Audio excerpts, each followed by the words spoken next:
The spaceship is on a mission to Titan, one of Saturn's moons. Astronaut John wakes up in the hibernation capsule. He feels weak after the long sleep. The drugs have many side effects and John needs some time to recover. He is greeted by the ship's captain, Franks. The captain orders John to take a shower and then come up to the bridge to discuss the next steps. Besides Captain Franks, John is met by his colleague Nash. Together the men watch a message from the Mission Control Center and receive new instructions. They are to conduct routine equipment checks and prepare for gravitational acceleration. John tries to pull himself together, but this time he feels worse. He struggles to eat and confesses to Nash that he can't remember the last name of Zoe, his girlfriend. By evening, John manages to check all the equipment. He records a response message to Mission Control, reports the situation, and prepares for another hibernation cycle, which will last 3 more months. A special substance is injected into the astronaut's bloodstream, and his eyes slowly close. Memories from the past wash over him, and for the next 3 months, he is deep in sleep. The awakening process is routine, with John experiencing the usual symptoms as he waits for his body to recover. After a hearty meal, the astronaut spends some time on the exercise bike, preparing for work, but unexpectedly he hears a familiar voice. It seems like Zoe's voice came from somewhere nearby. John steps into the corridor and walks through the empty spaceship. No one else has woken up from deep sleep yet, and John feels uneasy. His fear intensifies when part of the ship's hull above him starts to come loose. John tries to figure out what's wrong, but a piece of metal breaks off and knocks him unconscious. Captain Franks and Nash lay their injured colleague down and provide medical assistance. As soon as John feels better, the captain orders him to go to the technical compartment and figure out what caused the malfunction. Under the hull, John finds significant damage and a strange giant dent, but the footage Nash reviews from the cameras provides no answers. No objects approached the ship in the past few hours. Moreover, the dent hasn't caused any serious problems. All systems are still functioning normally. Captain Franks leaves his subordinates and orders them to report the situation to Earth. He himself heads to the site of the damage for another inspection. Nash tries to convince the captain to abort the mission and return to Earth, but Franks refuses to break protocol. There's no serious reason to do so, as all systems are still operating smoothly. The astronauts gather to make a joint decision, but the conflict only escalates.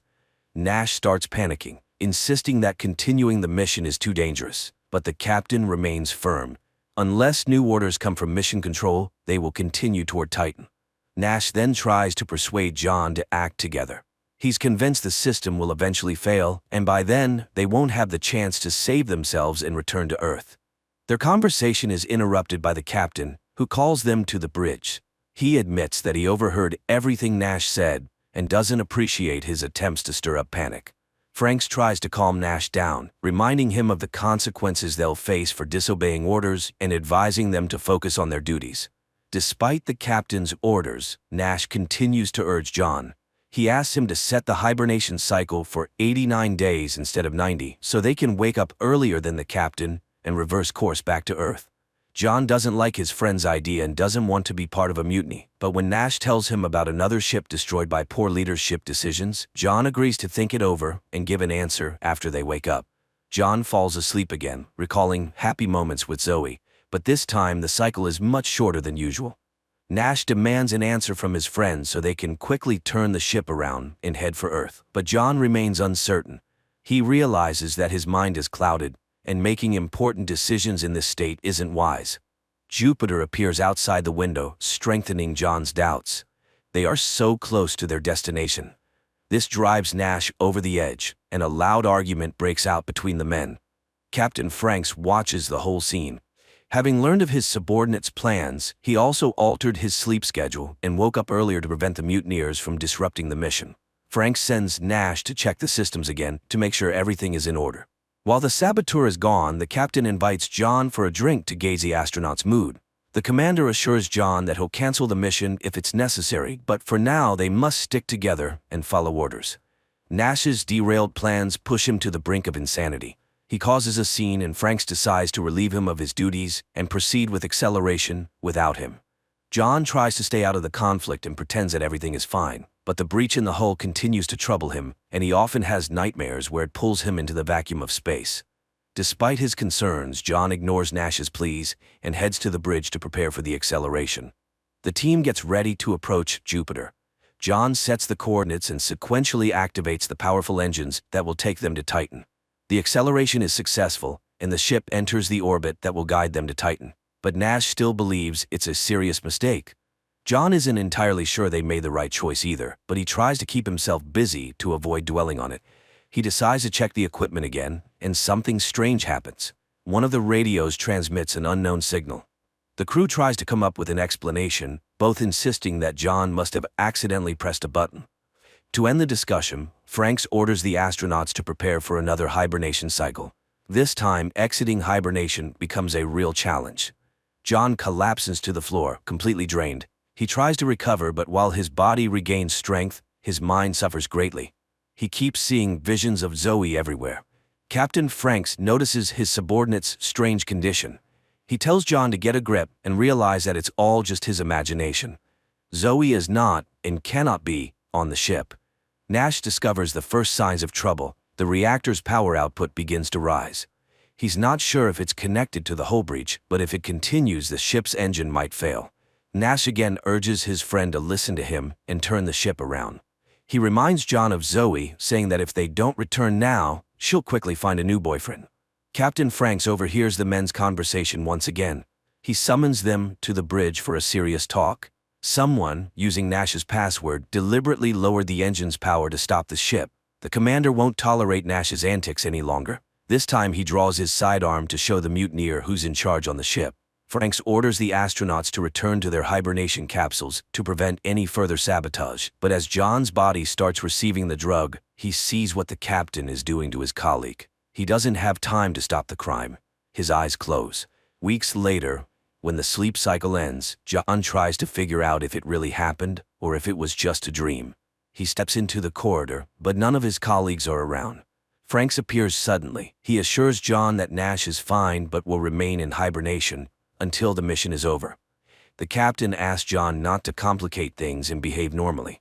They need to complete the mission and reach Titan, but if necessary, he'll use his sidearm to prevent further insubordination. To help John relax, Franks tells him the truth about the other ships Nash mentioned. He swears the madman distorted the facts, and in that case the captain wasn't at fault. The crew harmed themselves. John reluctantly admits he was wrong and agrees to continue working together. The captain tasks him with inspecting the equipment and re-establishing contact with mission control on Earth. While working, John's arm goes numb, and he tries to examine it himself, but for a moment it seems like the limb swells and turns into a monstrous hand. As soon as the vision disappears, John hears Zoe's voice again, but he realizes this is also a hallucination and doesn't respond to the call. Instead, John decides to discuss the future plans with the captain, but Franks unexpectedly starts talking about John's relationship with his girlfriend. The commander assures him that their romance wasn't real. It was orchestrated to convince John to join the mission. The unpleasant conversation unsettles John, and he heads to the workshop to focus on his tasks. Unpleasant thoughts and memories prevent John from concentrating, but suddenly the radio crackles, and he hears the dispatcher's voice. The astronaut tries to report what's happening, but the connection keeps cutting out and he can't hear a response. Franks summons John to the bridge. He demands to know what John was doing, and upon hearing about the conversation with Houston, the captain insists it was another hallucination. The captain orders John to return to his capsule and go back to sleep, but this time John's nerves snap. He demands that Franks wake Nash up and prove that his friend is okay. Taking advantage of a moment, Franks attacks John and tries to force him into the capsule, but John manages to break free. A fight breaks out between the two men. John is stronger, but he can't win the battle with his mind as easily as with the captain. John reaches the central computer to find out which chamber Nash is in and if he's alive. While entering the request, he has to fend off Franks, but finally, the computer starts searching for the astronaut. The answer John receives leaves him in shock. The program confirms that Nash is alive and on the bridge, just like John and Franks, because all three names belong to the same person, Captain John Franks Nash. John realizes that he's been alone on the ship the entire time. His companions were figments of his imagination caused by the repeated use of hibernation drugs. John loses his last bit of strength and doesn't know what to do next. He returns to the workshop, holding the service pistol. The astronaut tries to contact mission control again, but for a long time the radios remain silent. Finally, one of the radios turns on, and John hears Zoe's voice. She says she's at the ground control center and was invited to speak to him. Zoe confirms John's version. The hibernation drugs were too strong, causing his mind to become confused. But that's not the worst part. The girl tells the astronaut that there's no spaceship. All this time he's been part of a different experiment in deep underground. The planets and stars he saw through the window were just a simulation, as was the sensation of flying. But the impact was real. An earthquake hit the surface, partially collapsing the tunnel. Zoe asks her fiancé to gather his strength and help them rescue him. To do that, John needs to depressurize the cargo bay and leave the ship. She assures him that outside, there's an underground corridor leading to the surface. Captain Franks reappears behind John, trying to stop him. He claims that Zoe's voice is just another hallucination, and the story about underground tunnels and earthquakes is a fantasy his mind made up to explain the situation. Franks tells John that if he depressurizes the cargo bay, all that awaits outside is the vacuum of space, which will pull him out and end his life. John hesitates briefly, but Zoe's voice gives him strength. He doesn't listen to the captain and opens the airlock. At first it seems like Zoe was right. John finds himself in a shaft and hears her voice nearby. He walks toward the light, hoping to soon reach the surface. But space engulfs the astronaut's body and carries him into the infinite void.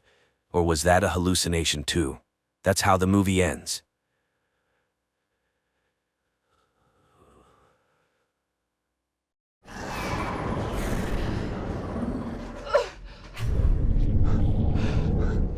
In February 1959, a group of 9 Soviet tourists went missing in the mountains of the northern Urals. 2 weeks later, their bodies were found at the base of Mount Oturton, which in the language of the indigenous people meant the Mountain of the Dead. The place was named after the leader of the expedition, the Dyatlov Pass. Many years later, American student Holly King became so interested in this case that she decided to gather a new group and go to this mysterious place. The catalyst was a film about an expedition by American scientists who tried to solve the mystery of the Dyatlov group's death but achieved no success. Holly's professor suggested she take up this case for her psychology project, and she invited her friend Jensen to work on it as a film director. They applied for and won a grant. The professor mentioned that she first learned about these events from a novella by Soviet journalist Yarovoy, who soon died in a car accident after the book's release. Jensen suspected that this was how the authorities tried to cover up something terrible. And although people now know a lot about the events of those years, the complete picture remains a mystery. The most common explanation is hypothermic dementia. Although this can happen to those exposed to freezing, in this case, all 9 experienced tourists started undressing at the same time, which is simply impossible. Another frequent explanation is an avalanche. But if they heard the avalanche, why did they sit near the camp for 3 hours without shoes? So there are many answers to this question, one of which involves the secrets of the Russian military, making it seem that the truth will never be known. The first stage of the journey is a flight from Oregon to Chelyabinsk, from where the group will head to the Mountain of the Dead, named by the Mansi people due to a series of unexplained deaths and mysterious disappearances. So the expedition included sound engineer Denise, climber Andy, president of the Northwest Pathfinders Association, who has conquered all the steep peaks in the USA, and his friend Hauser, who spent a whole year conquering the Himalayas. After gathering the group, the guys began to prepare, buying rations, studying maps, and training in the mountains. On January 25th, the team set off. Sometime later, news broke across all U.S. TV channels about the disappearance of 5 Oregon students in the Ural Mountains. Rescuers managed to find their belongings, tents, backpacks, and other equipment.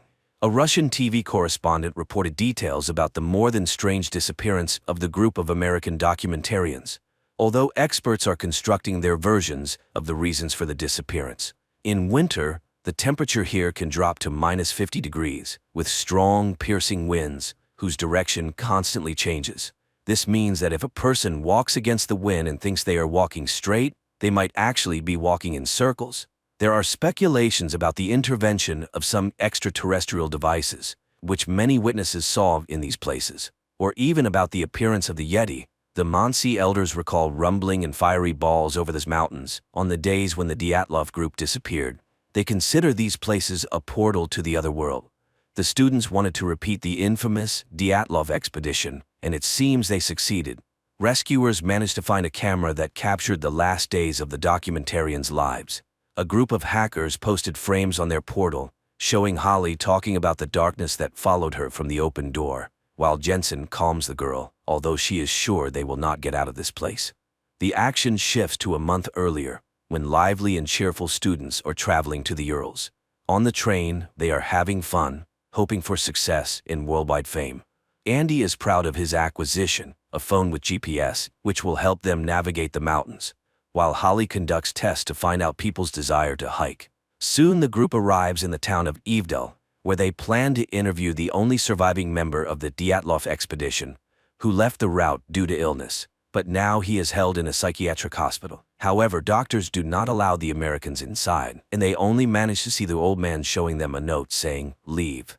In the evening, the group goes to a local bar. The bartender pours them local moonshine and says that the Dyatlov group stopped here in 1959 and drank the same thing as the Americans. There, they meet Sergei, who speaks English and drives them to the village of Visa, the last point before heading out on the road. The man tells them that his aunt, an English teacher, participated in the search for the Dyatlov group. She claims that in 1959, not 9 but 11 bodies were found near the Mountain of the Dead.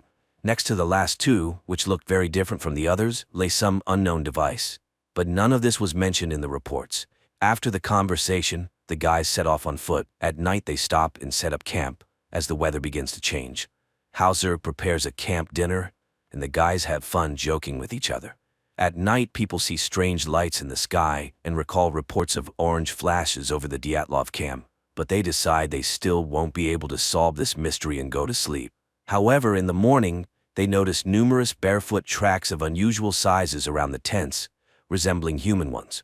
The main thing is that the tracks have no beginning or end, as if some creatures did not come to the camp but flew in. Nevertheless, they set off to explore the area. Soon the students find an abandoned meteorological station, around which the same tracks are found, and in the station's booth lies a torn-out human tongue. Denise panics and asks Holly to leave, but Jensen tells her about a pass in China where animals and birds crash into cliffs and people go insane and die. It is said to happen because of the sound of the wind. Holly admits that she had a similar dream. Mountains, snow, and some door with darkness behind it. And then she heard about the Dyatlov Pass and realized that she would find out everything here. During their conversation, the camera captures two human figures running far in the background. Later they go further and unexpectedly come to the Dyatlov Pass. Once, 9 people set up camp in this very place, had dinner, and went to sleep. But somewhere between 9 and 11 at night, something that the authorities called an unknown irresistible force forced them to leave the tent in such horror that they cut it from the inside and ran into the night, where it was minus 28 degrees. Holly marks the places where their bodies were found. The first deceased, Rustem Slobodin, Igor Dyatlov, the group's leader and the most experienced tourist. It was probably his idea to leave the tent. Zinaida Kolmogorova was closest to the camp, the only victim who resisted, as her tongue and most of her oral cavity were torn out. Lyudmila Dubinina, Nikolai Thibault-Brignol, Alexander Zolotaryov, Alexander Kolevatov. The cause of death for all was called hypothermia, but Rustem and Nikolai had serious skull injuries, and Lyudmila and Alexander had broken ribs, which was not observed in others. There were no signs of an attack on any of the bodies, no external injuries. Something broke the skulls of 2 men and the ribs of 2 people without leaving even bruises. Moreover, Alexander's body had a high level of radiation. But from where, and why only on him?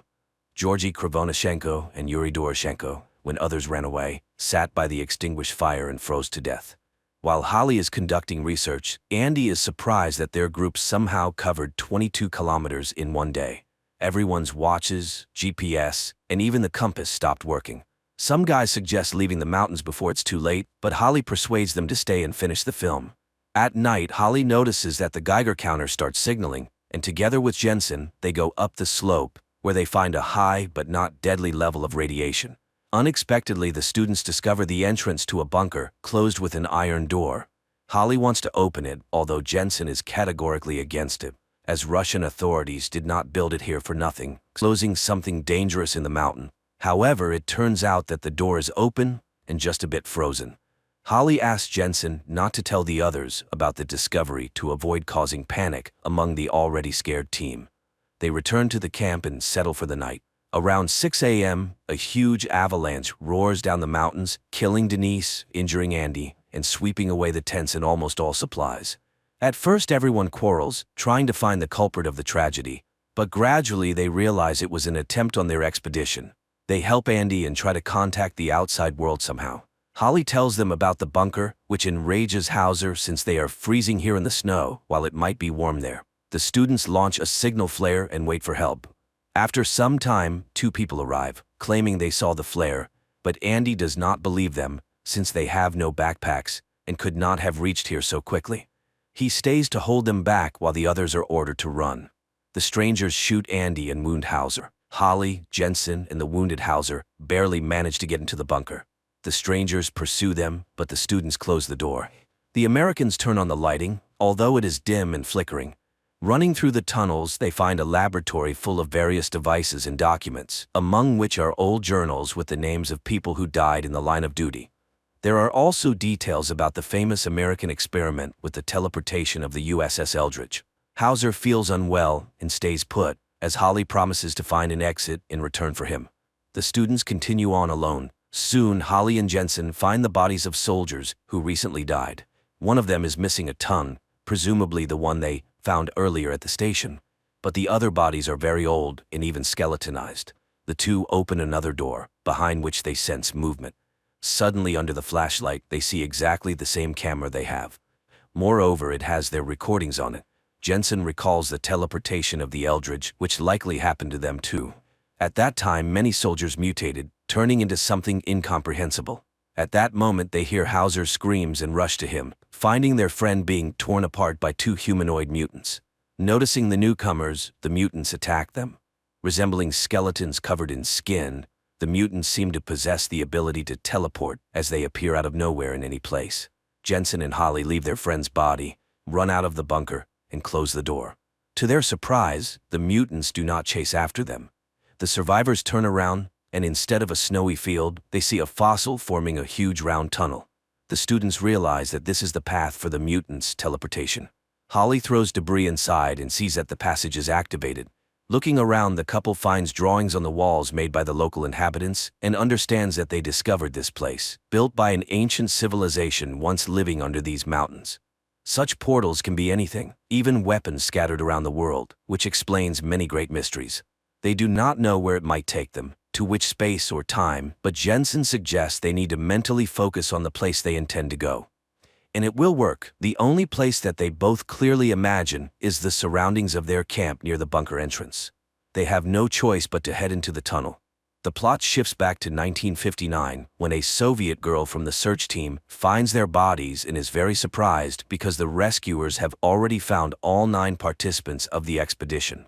Approaching Soviet soldiers take the bodies to the bunker, while one major picks up the Americans' camera, not understanding what it is.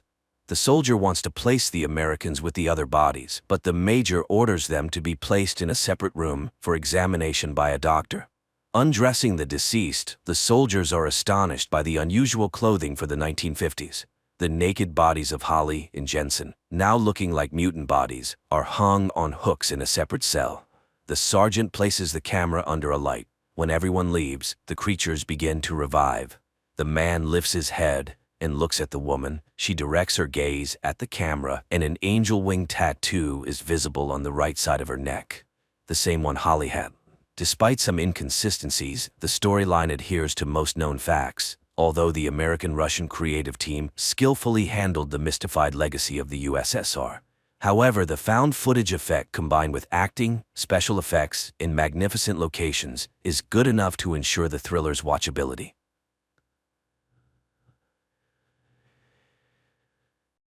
Japan 2023. People board a train and head to work. Everyone is busy with their own things, scrolling through Instagram feeds, making acquaintances on social networks, and discussing plans for the evening, unaware that in just a few minutes, their lives will change forever. Suddenly, the train's speed increases, and strange things start happening. A bottle cap rolling on the floor of the carriage suddenly disappears. Passengers begin receiving alerts about powerful earthquakes on their phones. Then the train enters a gloomy tunnel and comes to a sudden halt. People regain consciousness, bewildered by what has happened. One of the passengers opens the entrance doors, and people, screaming and pushing each other, rush to the exit, jumping from the high steps. But once outside, they can't believe their eyes. traces of the civilized world are gone, and they are surrounded by the remnants of a destroyed city overgrown with trees and grass. Moreover, all the carriages have disappeared without a trace, except for the fifth one they were in. As time passes, the passengers begin to get acquainted. One of the guys, Shirahama, a firefighter, examines the injured and suggests checking the tunnel behind the carriage. He is joined by a girl named Katana and a guy named Hayashima who also wants to understand what happened. Meanwhile, the police in the city cannot figure out where the last two carriages have gone, while the rest of the train, along with the passengers, remains undamaged. The three volunteers enter the tunnel and walk through the dark underworld for a long time. Suddenly, they notice a light ahead and hurry towards it, but when they emerge outside, they are astonished. There is nothing around that would remind them of the year 2023 with skyscrapers and technology, just a vast, lifeless desert. Shocked, the trio returns to their fellow misfortune mates. Initially, people do not believe their report, but after Hayashima shows a video recording of the surroundings, they are forced to accept the new reality. After 7 hours, people languish in anticipation of rescuers, when one of the girls, Reni, secretly looks into Hayashima's bag and finds a letter marked with the criminal department's seals, leading her to suspect that the guy's a criminal. Then Reni snatches food from Katana's bag, but, thinking she was seen, discards the package. Hayashima picks it up and carries it to the train, just as Katana discovers the theft. Seeing it in the guy's hands, the passengers accuse him of theft. Moreover, Reni reports about the letter from the colony. Offended, Hayashima denies the accusations and announces his departure. At this time, Shirahama pulls out a box of fruits and offers to share them. While Katana is distributing the food, one of the guys reviews the video he made earlier, clearly showing Reni stealing the food. Realizing that Hayashima is innocent, Shirahama and Katana run after him, managing to save the guy who nearly falls into a deep ditch. In gratitude, he confesses that he works as a hairdresser and is already 30 years old. But he refuses to explain the origin of the letter from the colony. Night falls. Passengers somehow settle down to sleep, but many cannot sleep, worrying about their future. In the morning, people begin to realize that they may never return home. Shirahama tries to gather the scattering people, but a friend asks the guide not to take responsibility for others' lives. Then the firefighter confesses that because of him, his colleague was injured, losing the ability to walk. Now he believes he must help everyone he can. Together, they catch up with those who left and persuade them to return to the carriage to solve problems collectively. Seeing this, Hayashima remembers his brother who was in prison, and the letter in his bag was from him. Fate had it that he had to take on the upbringing of his younger brother, and he still feels guilty for his older brother becoming a criminal. Meanwhile, a couple of passengers explore the surrounding area and find the ruins of a high tower. This is particularly strange because the news reported its construction, which was supposed to be completed in 2026. And one of the passengers found a can in the forest dated that year. A biologist among them encountered a plant whose genetic modification takes 30 years. It turns out that they are in the distant future of Earth, and it's far from a joyful discovery. At the same time, in 2023, all channels are broadcasting messages about the disappearance of two carriages, which had at least 100 passengers. Night approaches, and many fall into despair, while Katana and Shirahama place plastic containers on the roof of the carriage, hoping for rain. In the morning, the biologist draws the others' attention to the dense greenery, which means there must be a body of water nearby. A group of youth sets out to explore the forest. Along the way, Hayashima confesses that his parents are criminals, and then the guy spots a frog. This means water is very close, but ahead are impassable cliffs, which can only be climbed with the help of ropes. The group returns to the train and, cutting wires, heads back to the cliffs. Shirahama climbs to the top and joyfully shouts upon seeing a waterfall, but looking around he is horrified. Instead of Mount Fuji, a sea stretches out before him. Returning, he tells the others about this, and people start to speculate what happened to their planet. At night, everyone goes to sleep, but the eldest passenger, Tanaka, goes outside and sees an unfamiliar person. But when he tells about it, no one believes him. Then it starts to rain, helping people to collect water and even bathe. Meanwhile, the biologist continues to study the surrounding fauna, finds several edible plants, and shows them to the others. And still, Katana manages to eat a poisonous berry, but fortunately, her poisoning is not fatal. The news that the girl has recovered has a sobering effect on the passengers. They finally realize that sitting still, they won't survive. People get to work and even make utensils from bamboo. Bank cards turn out to be decent knives. The group of youths brings water from the waterfall, and they prepare a soup from plants. But after dinner, some feel sick and the biologist discovers a couple of poisonous berries in the common pot. Someone remembers seeing Tanaka near the pot, who is not among them. Shirahama sets out to look for him, but stumbles, falls, and loses his torch. After a while, Shirahama returns without Tanaka, but with Hayashima's previously lost barber tools, which he had sorely missed. In the morning, the biologist announces to the people that he is going to look for a river, which should be nearby. His friends go with him. But in the forest, they encounter a stranger who injures the biologist and runs away. The guys carry him back to the train, where fortunately there is a medical student who provides the injured with first aid. The others help as much as they can and pray for the guy. Later, Tanaka unexpectedly returns from the forest. It turns out he worked for a security company and can show how to make traps around the camp. Reni asks Hayashima to fix her hair, and soon there's a cue for the guy. Meanwhile, Shirahama and Katana notice a teenager caught in one of the traps, but the youngster gets out on his own and runs away. The friends hurry after him and soon find themselves by the river, but the boy asks them to wait for him at the spot and disappears into the forest. Hayashima, noticing their disappearance, catches up with the pair. At this time, the teenager returns and leads the friends to carriage number 6, which mysteriously ended up several kilometers away from the 5th carriage. The passengers from the 5th carriage are welcomed by the leader of the group from the 6th carriage, Yumamoto. Their carriage was lucky to be near the river, where there was plenty of fresh water and fish. Moreover, among them was a builder who, under his guidance, they were able to quickly set up a camp and even build a kitchen and a toilet. The newcomers find the one who injured their biologist. He confesses that he did it out of fear, thinking they were going to attack him.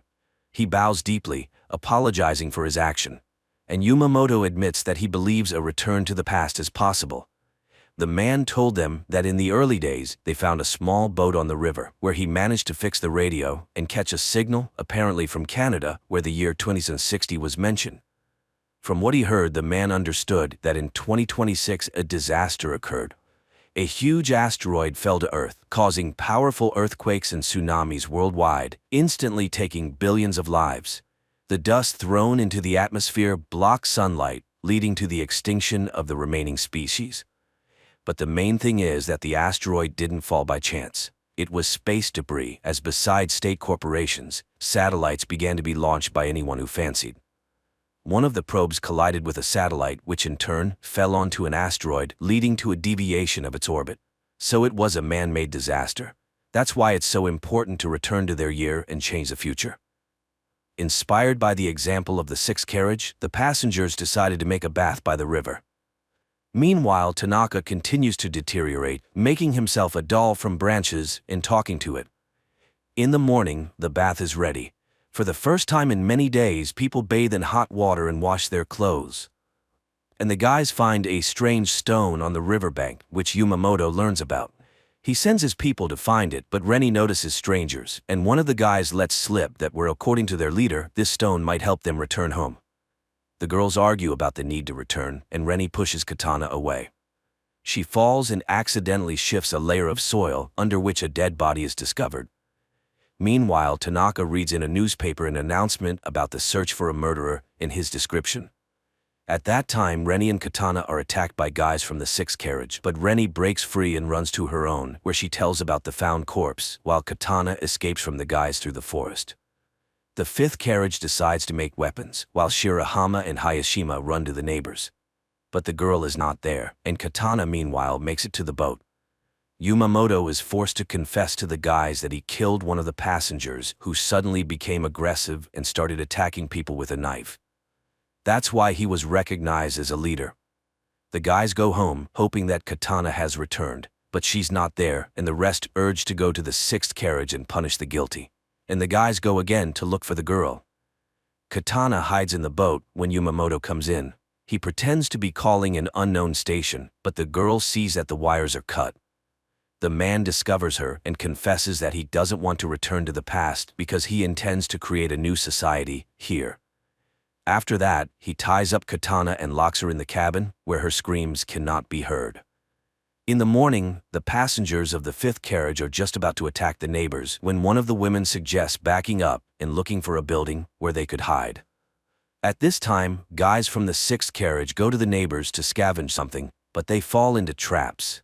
A fight starts when the rest of the sixth carriage's passengers arrive, and there are more men among them.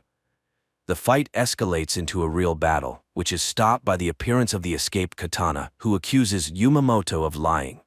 He is forced to admit to the deception, but he just wanted to keep people's spirits up. However, the passengers decide to exile the former leader.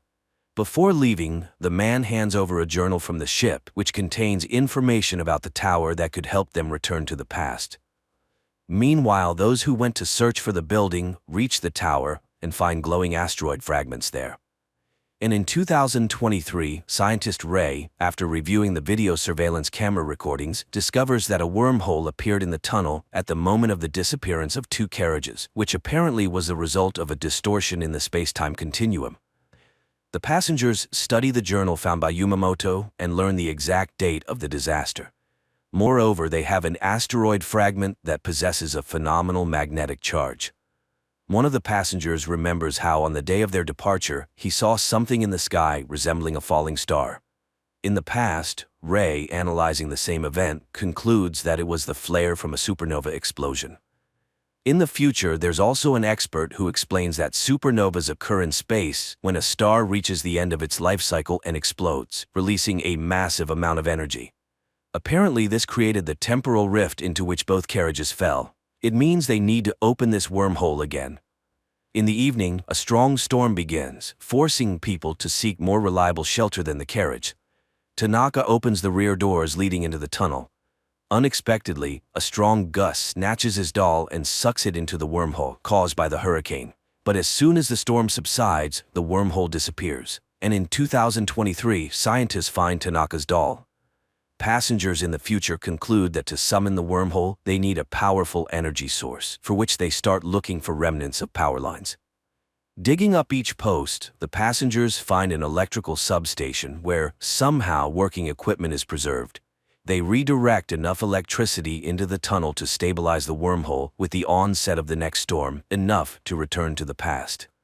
The storm starts at night, supported by the power of the substation. The wormhole opens, and everyone enters the carriage except Tanaka, who refused to return. The carriage is swallowed by the hole and races somewhere in space and time until its doors are opened by security service employees who say they have arrived on May 1, 2026, which means there are only a few months left before the asteroid falls. After going through quarantine procedures, the passengers tell the officials, presenting as evidence fragments of the meteorite and unusual plants from the future. Only the officials don't believe the stories about the upcoming apocalypse. Later, the internet buzzes about the incident. The time travelers find fans, which helps maintain interest in the traveler's story about the upcoming end of the world. Meanwhile, scientist Ray becomes convinced that the travelers are telling the truth, as he has also tracked the asteroid. One of the passengers posts an appeal on the internet telling ordinary people about the impending danger, and a passenger who held a high position in the government before the trip makes her way to the Minister of Defense. She listens to her former colleague and reports that the government believed them and is already preparing to launch a missile capable of altering the asteroid's trajectory to pass by Earth. Time passes, and the day of the catastrophe is about to dawn. The travelers decide to gather together on the platform to find out whether it was possible to avert the disaster, and if not, to perish together. But the military successfully completes their task and changes the meteorite's trajectory, saving humanity from total extinction. Quite an unusual series where various theories about the impending doom of humanity are mixed. And the finale of the story is very relevant, emphasizing that life on Earth is the result of the actions of each living being. And the future of the planet is a collective human responsibility.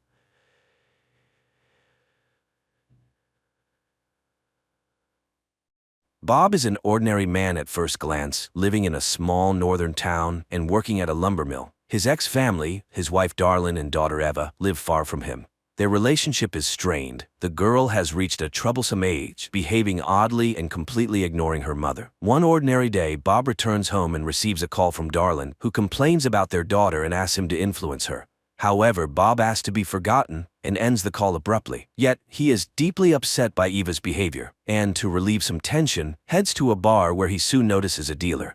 Later they meet on the street. The young man tells him that his boss, Nelson, is in need of couriers. He remembers Bob from his NHL days, especially a famous fight Bob would rather forget. The man cuts off the young man's enthusiasms and buys some goods, dismayed by the rising prices. At work, Bob goes to inspect one of the malfunctioning blocks of the crusher. He climbs up to the machine and stares inside as if he wants to step into the blades. His grim thoughts are interrupted by a coworker's voice, and Bob abandons the frightening idea. Later, Bob tells his boss he needs a few days off, packs his things, and goes on a trip. However, on the night road, he suddenly feels very ill. Racked with pain, he loses control, and his pickup veers off the road. Barely recovering, Bob calls Nelson and then reaches a roadside cafe where he immediately heads to the bathroom, startling patrons with his bloodied face. Overcoming pain, Bob washes the blood off his hands, which are already bandaged, and then examines his side. It becomes clear that a piece of his skin has become invisible, making his internal organs clearly visible. Bob bandages himself with towels and returns to the dining area, where Nelson soon arrives. The dealer agrees to tow and fix his pickup, in exchange for which Bob will have to serve as his courier, especially since he is heading in the needed direction. Nelson admires his hockey talent and confesses he still watches his old games. He tries to offer support, but Bob cuts off his attempts to befriend him and reluctantly agrees to become a courier. Nelson brings Bob home, then heads to a dump frequented by bears. This time, he shoots one of the animals and guts it on the spot. In the morning, Nelson delivers to Bob a container with the animal's organs, which are to be sold on the black market. The pickup is already repaired, and Bob sets off. He reaches his ex-wife's house late in the evening. Darlin lets Bob inside and informs him that Eva is staying over at a friend's. In the morning, Bob prepares to meet Nelson's contact, who runs a repair shop in town. At that moment, Eva appears. She is happy to see her father, but feels hurt when he refuses to take her with him. Bob drives to the shop, where the owner's employees greet him with a search, but the owner recognizes the former hockey player. He warns that working with Nelson is dangerous and advises thinking about the future. Nevertheless, he hands over the package for the dealer, and noticing Bob's unwell appearance, he gives him a Chinese remedy he gets from a local store. Later, Bob returns home. Eva also notices that her father is feeling unwell, but he brushes it off as Rib's injured at work. Suddenly, the girl asks about the diagnosis of her grandfather, Bob's father, who had died long ago. The man explains that his father voluntarily left this life because he had some issues with his head. After the conversation, Eva runs off to her friends, but on the way she stops by a Chinese pharmacy. The seller is very welcoming and even suggests visiting a doctor who is available right there in the next room. Even when the girl refuses to buy anything, the seller gives Eva herbal tea to improve her skin. Later, Eva meets up with her friends, who suggest going on a tour of an abandoned psychiatric hospital. Although Eva's friend doesn't want to go, Eva insists on visiting more than anyone else. They wander around the creepy rooms, scaring each other with possible ghost encounters. Eva confesses that her grandfather was once a patient there, whom she never knew as he died before she was born. She hopes to find old documents and learn his diagnosis. The group descends into the basement, where they are frightened by a figure in a white sheet, but on a closer look it turns out to be just a pile of rags. However, Eva's friend in terror grabs her hand, tugs at her sleeve, and sees a transparent hand. The girl gets even more frightened and runs away from Eva. Meanwhile, her parents recall their years together and Eva's childhood pranks, like when she went to school on her own at the age of 6. In the morning, Darlin discovers that Eva didn't spend the night at home. She, her friend, and Bob begin to search for the girl, but she's neither at the hospital nor the police station. Darlin goes to the station to file a report, and Bob starts investigating his daughter's belongings. He finds her phone and reads a chat with friends about the planned excursion. The couple goes to Eva's friend's house, but her father says their daughter isn't there. Later, Bob calls Nelson and reports that the delivery will be delayed. The dealer is very displeased. After this, Bob finds Eva's friends. They act provocatively, and the man loses control. After a scuffle, a boy admits they were at the psychiatric hospital. Bob realizes she was looking for her grandfather's data. At the same time, Eva regains consciousness in an iron cage. Meanwhile, her parents drive to the psychiatric hospital and enter the still-functioning part. The security tries to stop them from entering, but Bob gets into a fight and collapses from severe pain. The chief physician comes out, who remembers both his father and Bob well. She asks Darlin to leave her husband in the clinic as he is not well. Bob remembers himself as a little boy in the same corridor. Later, he argues with the doctor, who calls what happened to his father a tragic accident, as he saw it all himself. The woman confesses that his father wanted to die to hide his illness from others. He was very afraid for his family. Bob immediately remembers how his father asked not to show him to his son. The doctor reminds that she couldn't stop the disease, but she protected the man. She shows the room of his father from where he watched his son's life and offers Bob to stay in the clinic. She will study his illness and provide all necessary care, but Bob categorically refuses as Ava needs him. Nevertheless, they lock him up. However, at night he wakes up to the sound of an opening door and sees that the way is clear and a bunch of keys to the clinic doors is on the bedside table. Bob dresses and leaves. He arrives home, but Darlin isn't there. Only her friend is going crazy with worry for the missing ones.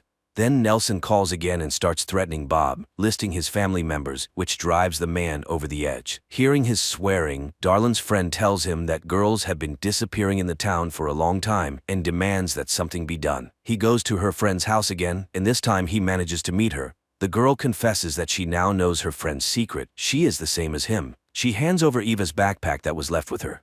Bob examines it and finds a package with Chinese tea in the same packaging that he himself received from the owner of the workshop for Nelson. He goes to the man and asks questions about the missing girls. The man is offended. Despite his illegal activities, he is a father and grandfather and would not kidnap people. He tells about the Chinese pharmacy. Meanwhile, unknown people examine Ava, probing her wounds, causing the girl to cry.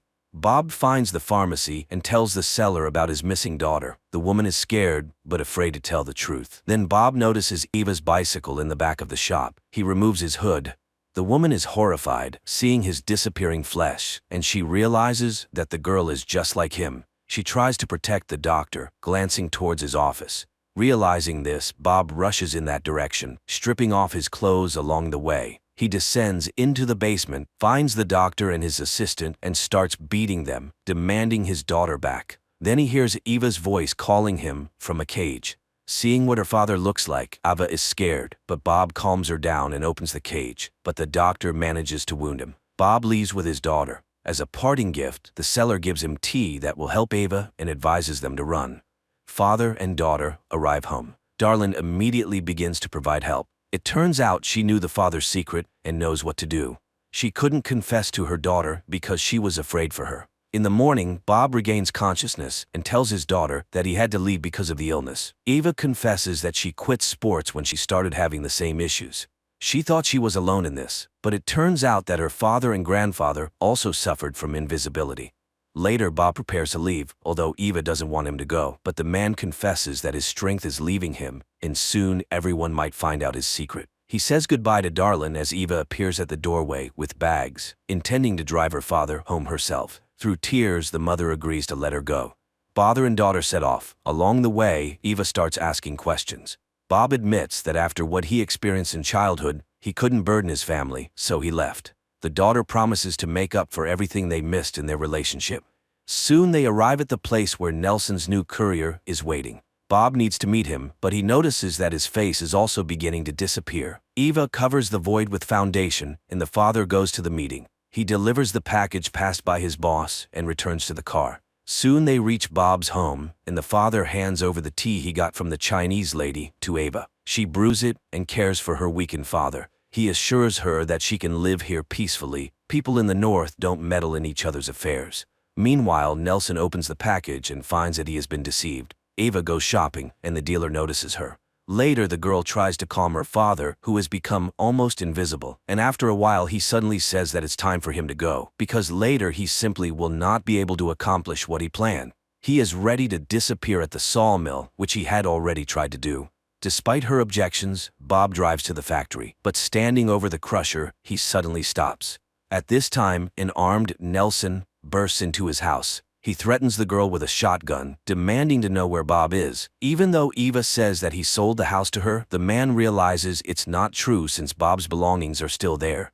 He accuses Bob of dishonesty and decides to take it out on his daughter. Suddenly, something throws him away from Ava. The girl realizes that her father, who has become completely invisible, has returned and is using this to beat the villain. Bob demands that he leave his family alone, but misjudging his strength kills the dealer. He confesses that he could not leave his daughter a second time, and now he will always be with her. Later they dump Nelson's body at the dump, where a bear finds it. Eva buys herself tinted glasses, sits in the empty car, and talks to her father, who advises her to drink her magic tea, as it helps. And he confesses that back then, when she was 6, he secretly followed her to school. Also, his father had told him that he did not want his son to see him like that. And he always thought his father meant death. But then, who pulled him out of the psychiatric hospital? Eva immediately remembers the white figure from the basement, smiles, and suggests talking to her grandfather. The seatbelt buckles the void, and father and daughter set off. An unusual Canadian horror film, shot amidst the harsh northern nature. A mix of genres ranging from action to thriller and horror, plus a bit of sentimental drama. All this captivates and compels one to watch the film to the end, although initially, it seems quite gloomy. One day, oceanographer Tom's family, his wife Julia and 2 children, Cassie and Ben, set off on a yacht trip in the Caribbean Sea. While Tom and Ben are busy fishing and Cassie is absorbed in her gadget, Julia goes for a swim. Suddenly, something unsettles her. Julia looks around, but the sea remains as calm as ever. However, she feels a distinct sense of dread, as though something large and dangerous is circling around. At the same time, the instruments on the yacht start acting strangely, but Tom, preoccupied with fishing, pays no attention to them. Meanwhile, Julia feels worse and eventually begins to drown. She screams, but the family doesn't hear her. The water seems to shift and pull her farther from the yacht. As the situation becomes critical, Tom finally hears her voice. He rushes to the helm, and the yacht moves toward the distant Julia. Tom dives into the water. With the children's help, they pull her aboard and revive her. Tom is angry, as he always asks that swimmers notify the others when going into the water. Julia apologizes and the incident is soon forgotten. Besides, the family has a reason to celebrate. Today is their son Ben's 13th birthday. Tom lights the candles on the cake and everyone congratulates Ben, who receives gifts, while Cassie takes a group photo of the happy family. At that moment, Cassie's boyfriend calls her. He asks her about the swim, but suddenly a sudden and intense storm begins in the background. Cassie is worried, but her boyfriend reassures her that he's safe. The connection cuts off. Cassie tells her parents about the storm on land, but then everyone feels some jolts, rushes to the deck, and sees massive whale carcasses surfacing around the yacht. Tom explains that sometimes whales get disoriented during storms, but these animals are pushing the yacht, threatening their safety. Tom dives into the water and soon returns aboard, injured. While trying to figure out what's going on, he cut himself on the propeller. Julia stitches up the cut on her husband's shoulder, and he explains that the yacht's shafts seem bent, likely from a tail strike. Now they're unlikely to be able to sail away. Later, Cassie tries to re-establish communication, but there's no signal. The radio isn't picking up any signals either. Tom begins calculating their supplies. There's enough water for about 4 days, no more, but they're on a shipping route, so someone is bound to find them. However, ominous sounds come from outside, and when the family steps out onto the deck, they see glowing objects falling from the sky. They fall closer and closer, and Tom, taking a risk, starts the engine. He manages to steer the yacht away from the next meteorite, but the engine is finally damaged. The next object falls so close that the family can see they are artificial satellites of Earth. A strong wind starts blowing, and the instruments go haywire. The terrified family hides inside the yacht, which is being tossed by the waves. They put on life jackets and prepare for the worst when a strange, ringing sound is heard, causing nosebleeds and nausea. Tom tries to signal for help with a flare gun, but it's all in vain. The family barely survives the night. In the morning, they were relieved to find themselves alive, but there's a gaping hole in the side of the yacht, and it's unclear why they're still afloat. The family goes outside and freezes in amazement. The water is gone, and their boat is standing on a rocky outcrop in the middle of a stony desert where the ocean once was. Sometime later, Tom tries to reassure his family, saying that not everyone could have perished. He takes measurements and realizes that the compass is lying. North isn't where it's supposed to be. This means the Earth's poles have shifted. Such a thing has happened on Earth before, but a long time ago. It turns out that the sea has retreated to where the land used to be, and most likely, humanity has perished. Cassie can't bear this revelation and runs to the cabin, asking to be left alone. Julia goes to inventory the remaining supplies, while Ben releases a bunch of colorful balloons into the sky, hoping survivors will come to their aid. Meanwhile, Tom turns on the radio, sending out distress signals. Unexpectedly, he hears a response. It's from Naoto, the captain of a small submersible. They were deep underwater when the catastrophe happened, and that's why they survived. However, all communication systems have failed, and expecting help is futile. According to his calculations, the sea will return in about a week, and it will be harsh, so the man advises them to find higher ground and stay there. Julia orders the children to pack their things. Tom directly asks the captain if he can save their children. Naoto explains that the submersible is very small. Unfortunately, Naoto's partner died, and he can only take one person. After some persuasion, Tom convinces Naoto to take both children, and he provides his coordinates. Tom charts a course on the nautical map and promises to reach the location in a couple of days. The next morning, the family is almost ready to embark on their journey. Tom steps onto the deck and suddenly sees a man with a dog approaching. He walks toward him and greets him, but notices that the man is injured. He offers the traveler some water. The man drinks it and then suddenly punches Tom in the face, which Julia sees. She rushes to her husband as the traveler plunges a makeshift spear into Tom's chest. The dog keeps Julia at bay, though she freezes in horror herself. Realizing there's no saving her husband, she runs to the yacht. The man pursues her, injuring her arm. Nevertheless, Julia climbs onto the deck, and the children, hearing her screams, run to her aid. Together, they barricade the doors to the cabin. After that, Julia hides Cassie and Ben in a locker, giving her daughter the flare gun and instructing her to shoot only as a last resort. Meanwhile, the killer tries to break down the doors and eventually succeeds. Julia hides in the bathroom, patching up her wound. Entering, the intruder heads straight to the galley and grabs some food. It's clear that he's very hungry. Holding a can of food, the man begins searching the yacht while Julia arms herself with a kitchen knife. He enters the cabin, but the woman jumps overboard, hiding beneath the yacht. The killer peers through the hole but doesn't see her. However, the dog attacks Julia, forcing her to kill it. The man hears the yelp, goes outside, and finds the dog's body. Meanwhile, Julia climbs back onto the yacht through the portholes on the opposite side. She falls straight into the killer's hands. He beats her, throws her onto a couch, and grabs her throat, intending to strangle her. Cassie witnesses all this and realizes it's the last resort. She opens the locker and fires at the man. The shot throws him to the side, but the flare sets the yacht on fire. Julia orders the children to flee while she sneaks into the galley. The killer, only injured, tries to attack again. Julia kicks him away, grabs the packed bags, and jumps overboard, where Ben finds his father's body. Cassie runs to the corpse and sobs over it. Julia kisses her deceased husband, but seeing the killer leap from the burning yacht, she takes the children and leaves. The boat explodes behind them. The family runs across the stony desert and soon takes shelter in a rocky canyon where a stream flows. However, the water is salty and undrinkable. Cassie shares a small amount of water with her brother, but he refuses to drink. The boy feels guilty, believing the killer came because he saw the balloons. Cassie also voices this thought, but Julia orders her to stop and defends her son, explaining that he didn't mean any harm. She tells the children to gather themselves, as a long journey awaits. And then she spots the killer again, still relentlessly following their trail.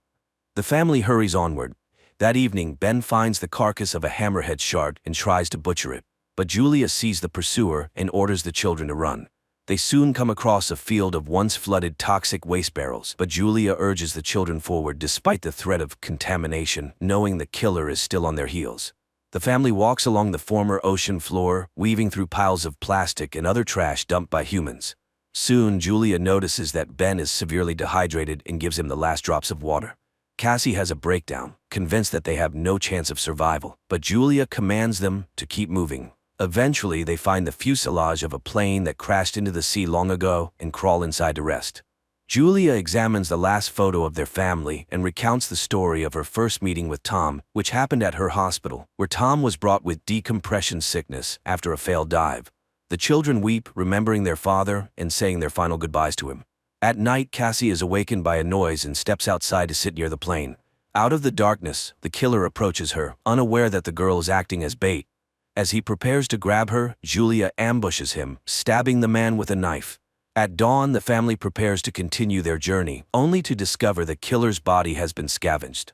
A sign that something even more dangerous than humans lurks in the desert. They move on. Julia consults the map when Ben suddenly rushes ahead. His mother yells for him to stop, but the boy sprints toward a salty puddle and manages to drink a few gulps. Julia drags him away, but the boy becomes sick. Soon they come across some plastic chairs and build a makeshift shelter from the sun, resting inside it. Suddenly, Julia hears strange sounds. She steps outside and sees something that forces her to wake the children. Realizing the new danger, they begin running. Soon they spot a large ship in the distance, surrounded by crashed containers and a few wandering people. Julia calls out to them, but they, seeing thousands of giant crabs, dash into a container and lock the doors, ignoring her pleas for help. The three climb onto a container, though the crabs manage to wound Julia in the leg. Nevertheless, Julia, Cassie, and Ben sit on top, watching the crabs penetrate through a crack in the doors, killing everyone inside despite the people's attempts to fend them off. Julia ties a scarf around her leg and passes out. The next morning, she wakes up alone, terrified, and calls for the children. But it turns out the crabs have moved on, and the children had gone down to search for food and weapons. Julia cauterizes her wound while Ben examines the found weapons. Searching through the containers, they find a small amount of food and water. In the pocket of one of the deceased, Julia finds a radio and contacts Naoto. He responds, explaining that he was also attacked by deep-sea arthropods. Based on his observations, the sea will return soon, which is why the creatures have emerged. Julia begs him to save her children, but she's unsure where to go because she's lost the map. Naoto fires a flare. Ben sees the direction, and the family rushes toward it. Soon they see a yellow submarine in the distance, but reaching it is difficult due to the terrain of the former seabed. Cassie dislikes her mother's talk about saving the children, but Julia refuses to answer and pushes the family onward. They are forced to pass through a canyon contaminated with toxic waste. At one point, they are caught in a rock slide, and Julia becomes separated from the children. She orders them to continue, and when Cassie refuses, Julia pleads with her to save her brother. Cassie and Ben make it out of the canyon and reach the submarine, but inside, there's no one. Suddenly, Naoto, badly wounded, emerges from behind the boat. He admits that he has no chance of surviving and orders them to climb aboard, but Cassie goes back for her mother, who is fending off the emerging crabs. Her bullets nearly depleted, Cassie climbs the rock barrier and extends her hand to her mother. They manage to reach the submarine just as the crabs overrun Naoto, who dies in their claws. The family climbs aboard, and just then an ocean wave crests over the horizon. The water lifts the submarine and drags it across the rocks, and as Julia watches everything that happened over the past few days flash before her eyes, she passes out. When she awakens, she finds the vessel at a standstill. Julia opens the hatch, and the family emerges to find themselves in a ruined city, carried there by the wave. Despite a great concept, the film failed to make an impact, largely due to the many mistakes made by its creators.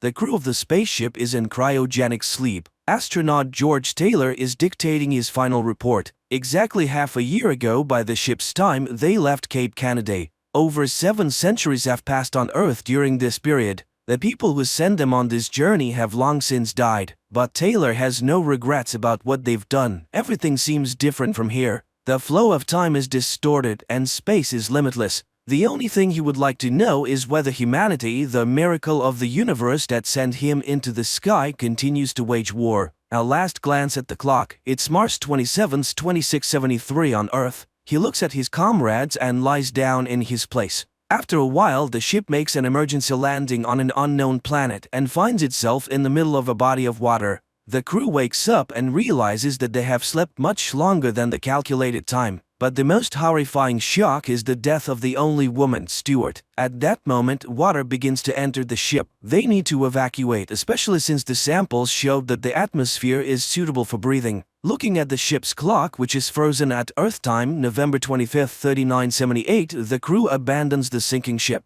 Boarding a life raft, the humans sail to shore, marveling at the grandeur of the surrounding nature. There is no sign of intelligent life anywhere. Taylor reminds them that they are 320 light-years from Earth on an unknown planet in the constellation Orion. It is impossible to determine more precisely as no one has had time to look at the instrument readings. Upon landing on the shore, Taylor takes inventory of what they were able to salvage from the ship.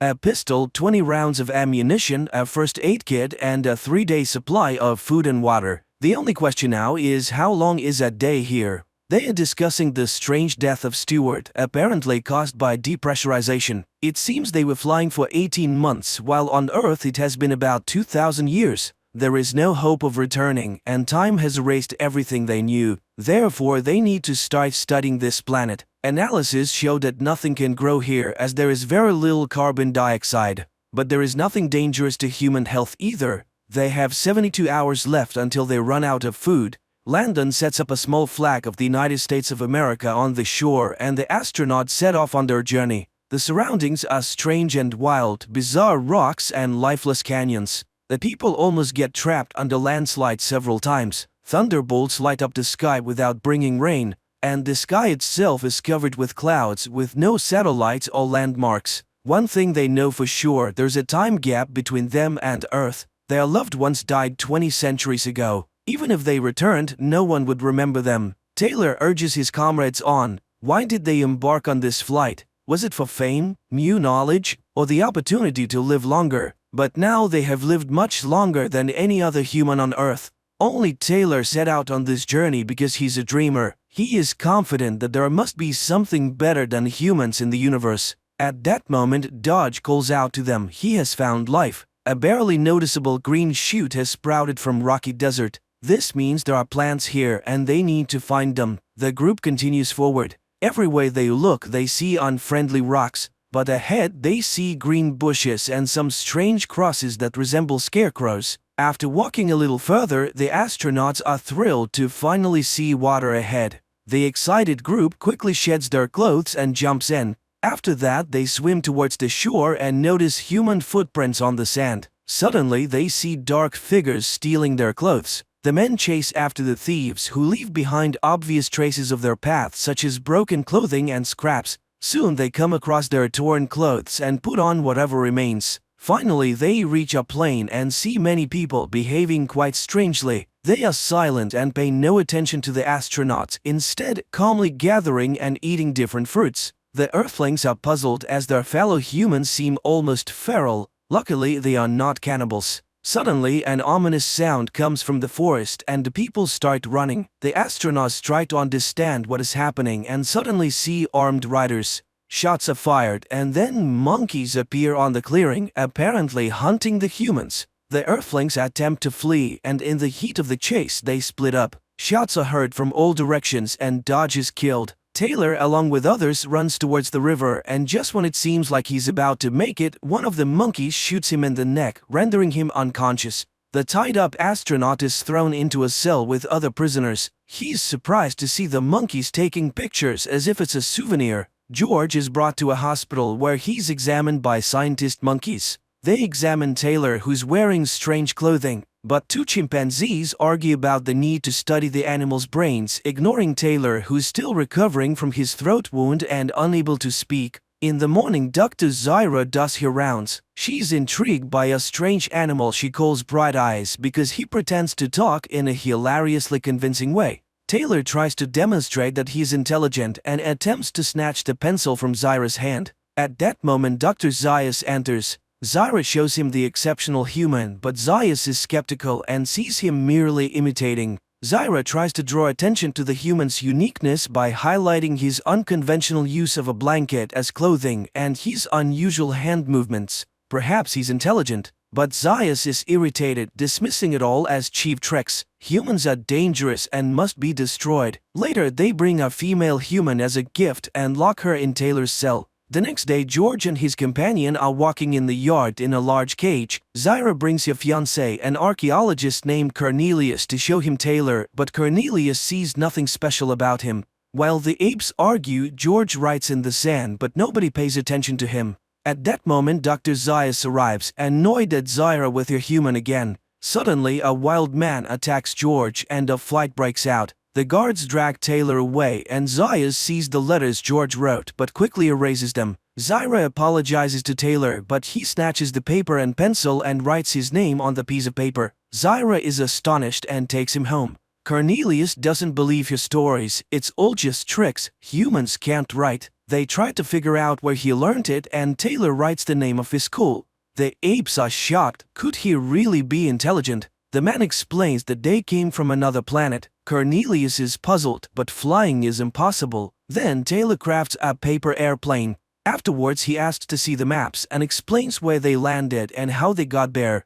Zyra and Cornelius argue fervently. She claims that humans are a mutation, the missing link between apes and monkeys. and it is quite possible that monkeys evolved from humans. Dr. Zaius, who enters the scene, discovers the paper airplane, crushes it, and orders the man to be taken to a cell. Taylor and Nova sleep in their cell when the arriving apes order Taylor to be prepared for a castration operation, but the man breaks free and runs out of the cell. He manages to hide in the ape temple but is noticed, and the man has to run through the ape city again. Taylor ends up in a museum where stuffed humans are exhibited. Shocked, he runs out into the street but gets caught in a net, where Zyra finds him, and then the voice returns to Taylor, shocking the apes. Later in the cell, Taylor tries to teach Nova how to speak, but the apes take the girl away and put her in the cell across from him. The man tells her about his life on Earth, but he didn't love anyone there. He wonders if Nova can love. The apes put a collar on him and take him to trial. A hearing is now taking place, and Zyra and Cornelius are ready to act as his attorneys. The judges are outraged. He has no rights because he's not an ape.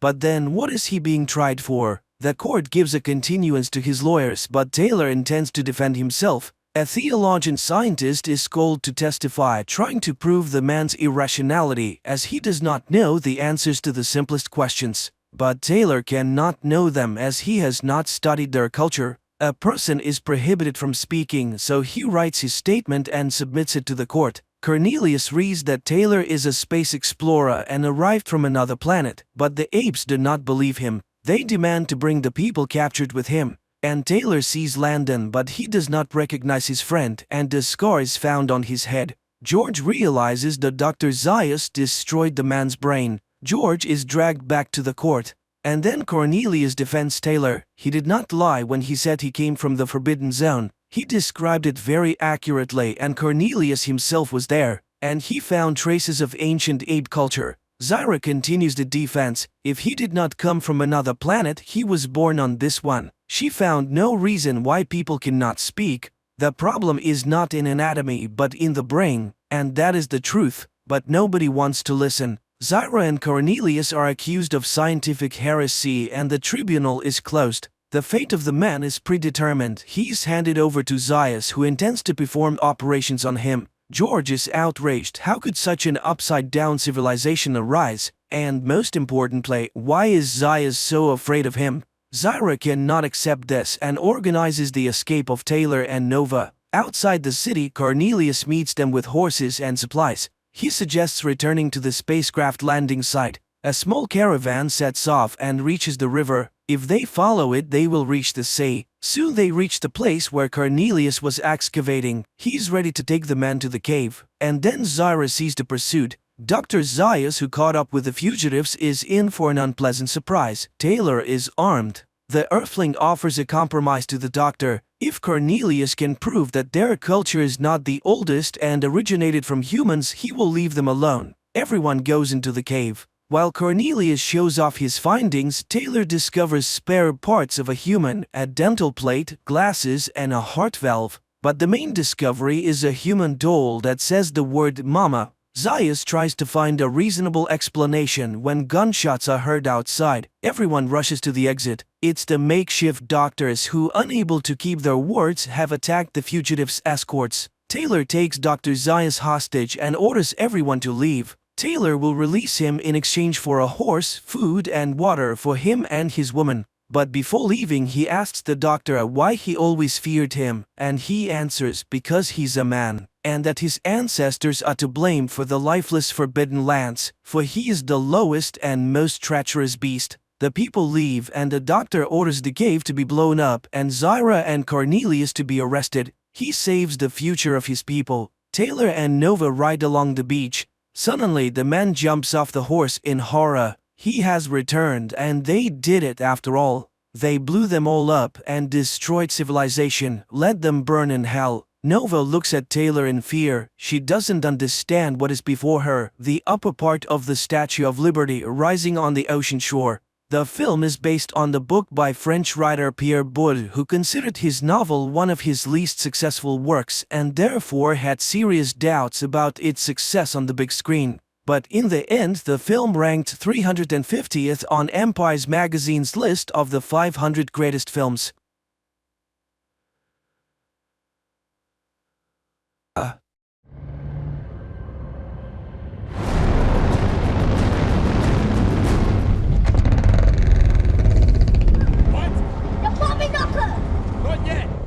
Furiosa lives with her tribe in a green oasis amidst an arid desert. One day, she and her friend go out to gather fruits. Suddenly, the girl notices strangers in the forest. She sneaks up to their motorcycles and disables one of them. However, when she moves to the next bike, the girl is spotted. Furiosa blows the whistle that her tribe uses to signal danger and starts running. However, the girl is captured, tied up, and taken away. But her signal was heard. The entire tribe rushes to her rescue, and the girl's mother, Mary, arms herself, mounts a horse, and gives chase.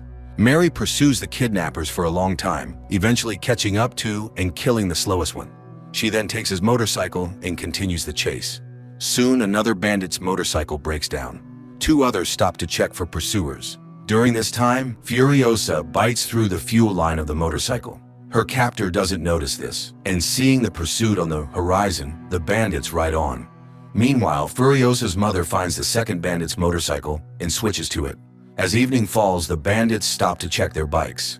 They realize the pursuit isn't far behind. One suggests abandoning the girl, but another reminds them of their low status. Bringing the captive girl back would raise their standing in the gang. While they argue, Furiosa manages to free her legs and runs away, but the bandits notice and catch up with her. Morning comes as Mary catches up with the kidnappers. She sees them through the scope of her rifle, but shooting now is risky as they are close to the bandit camp. Nevertheless, she shoots one.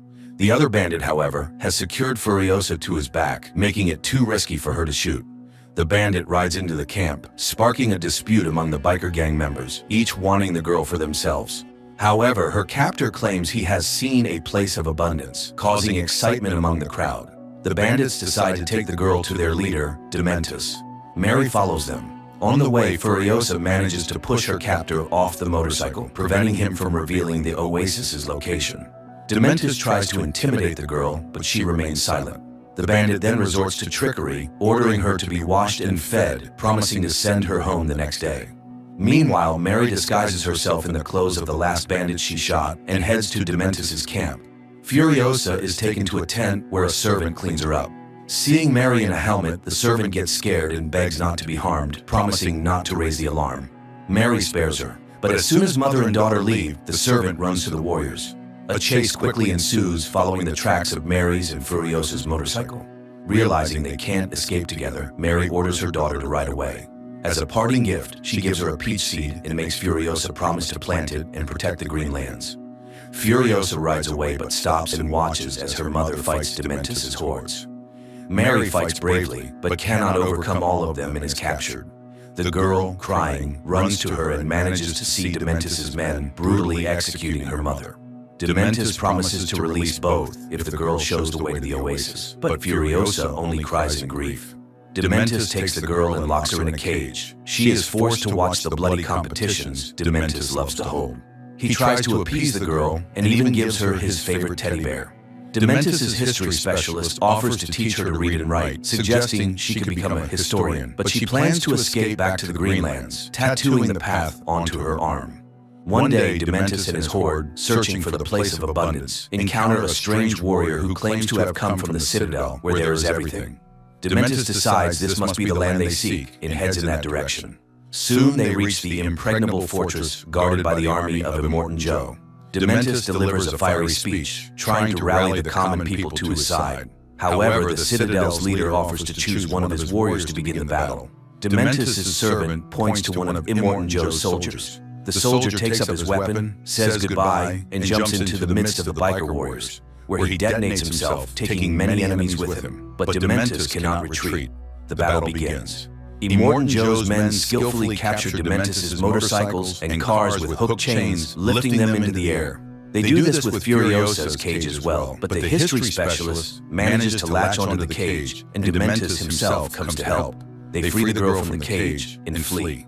Sometime later, Dementus rebuilds his horde and plans to capture one of Immortan Joe's military bases, Gastown.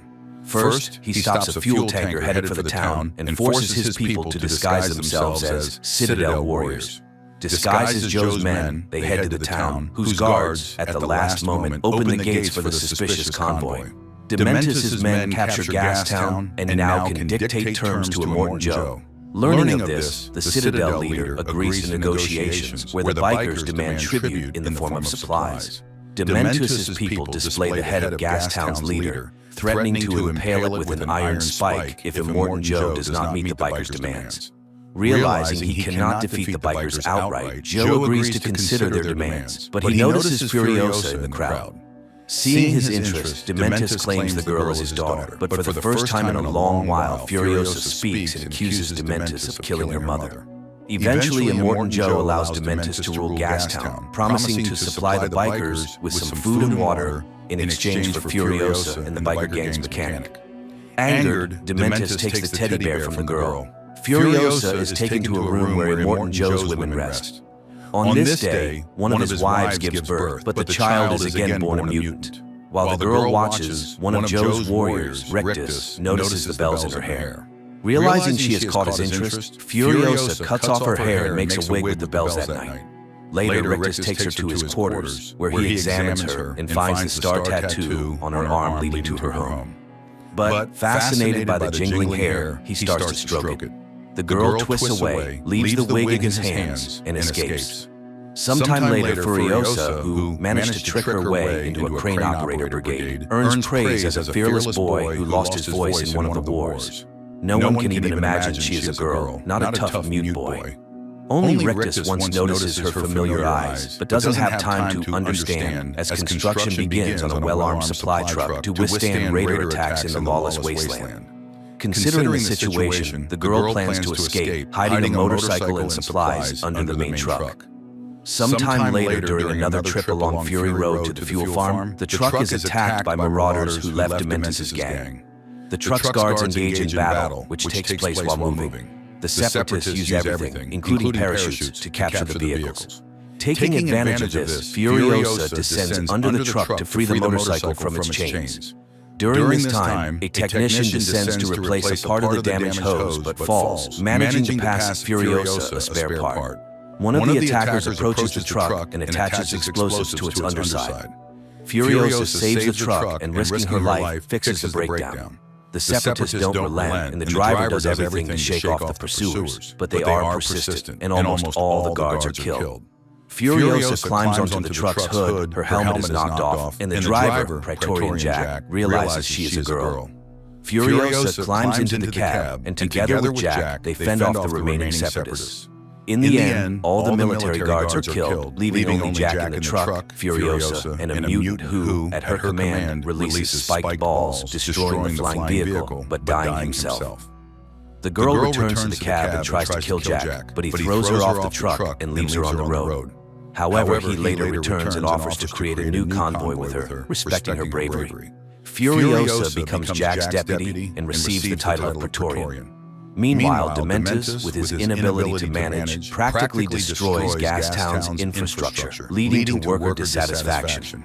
Realizing no better opportunity will come, Jack proposes they flee, providing Furiosa with everything needed. However, they make another trip and find chaos, which Dementus unsuccessfully tries to quell. Realizing he cannot succeed, Dementus calls a council at the Citadel and orders the truck to leave, leaving supplies behind. Learning of this, Immortan Joe becomes enraged and orders Furiosa and Jack to collect weapons and ammunition in Leadtown. That evening, Jack confesses to Furiosa that he wants to help her because he still remembers his parents. The girl shows him the star map on her arm and offers to leave with her. During their last trip, Jack orders the crew to load the tanker with everything necessary and has Furiosa drive the escort vehicle. However, when the truck arrives in Leadtown, they fall into an ambush. Jack sends a signal ordering Furiosa to flee while he leads the enemy away. But driven by revenge, the girl opens fire with a sniper rifle, trying to kill Dementus. Seeing her, the biker leader fires a grenade launcher at her. Jack, thinking she is dead, destroys the tower where Dementus is hiding. Hanging on the edge, Dementus manages to see Furiosa saving Jack from the abyss where the truck fell and driving away with him on a motorcycle. The pair reach their vehicle left outside the gates and drive off. A surviving Dementus gives chase. On the way, Furiosa tells Jack the route to the place of abundance.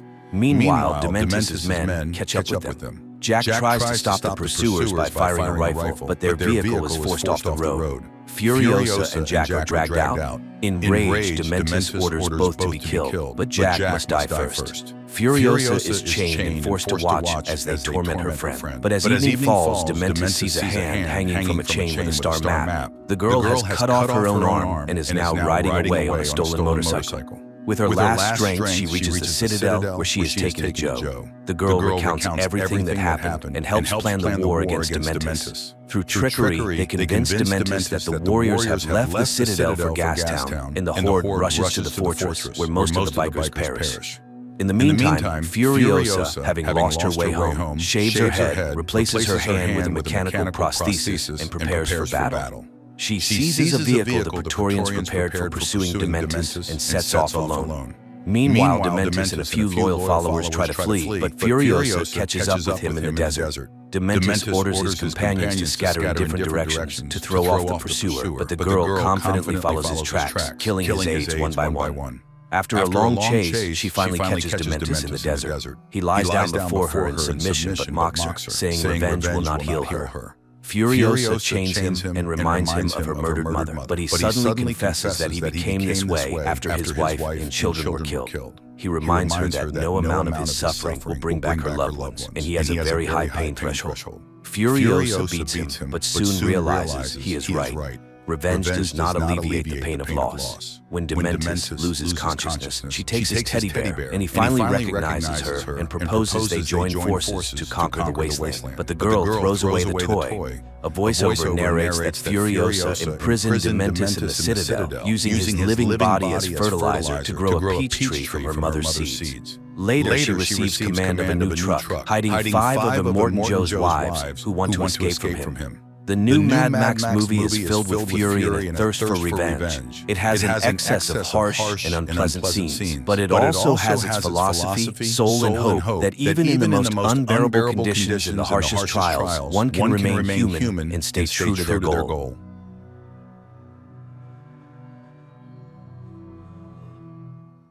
Welcome to the show.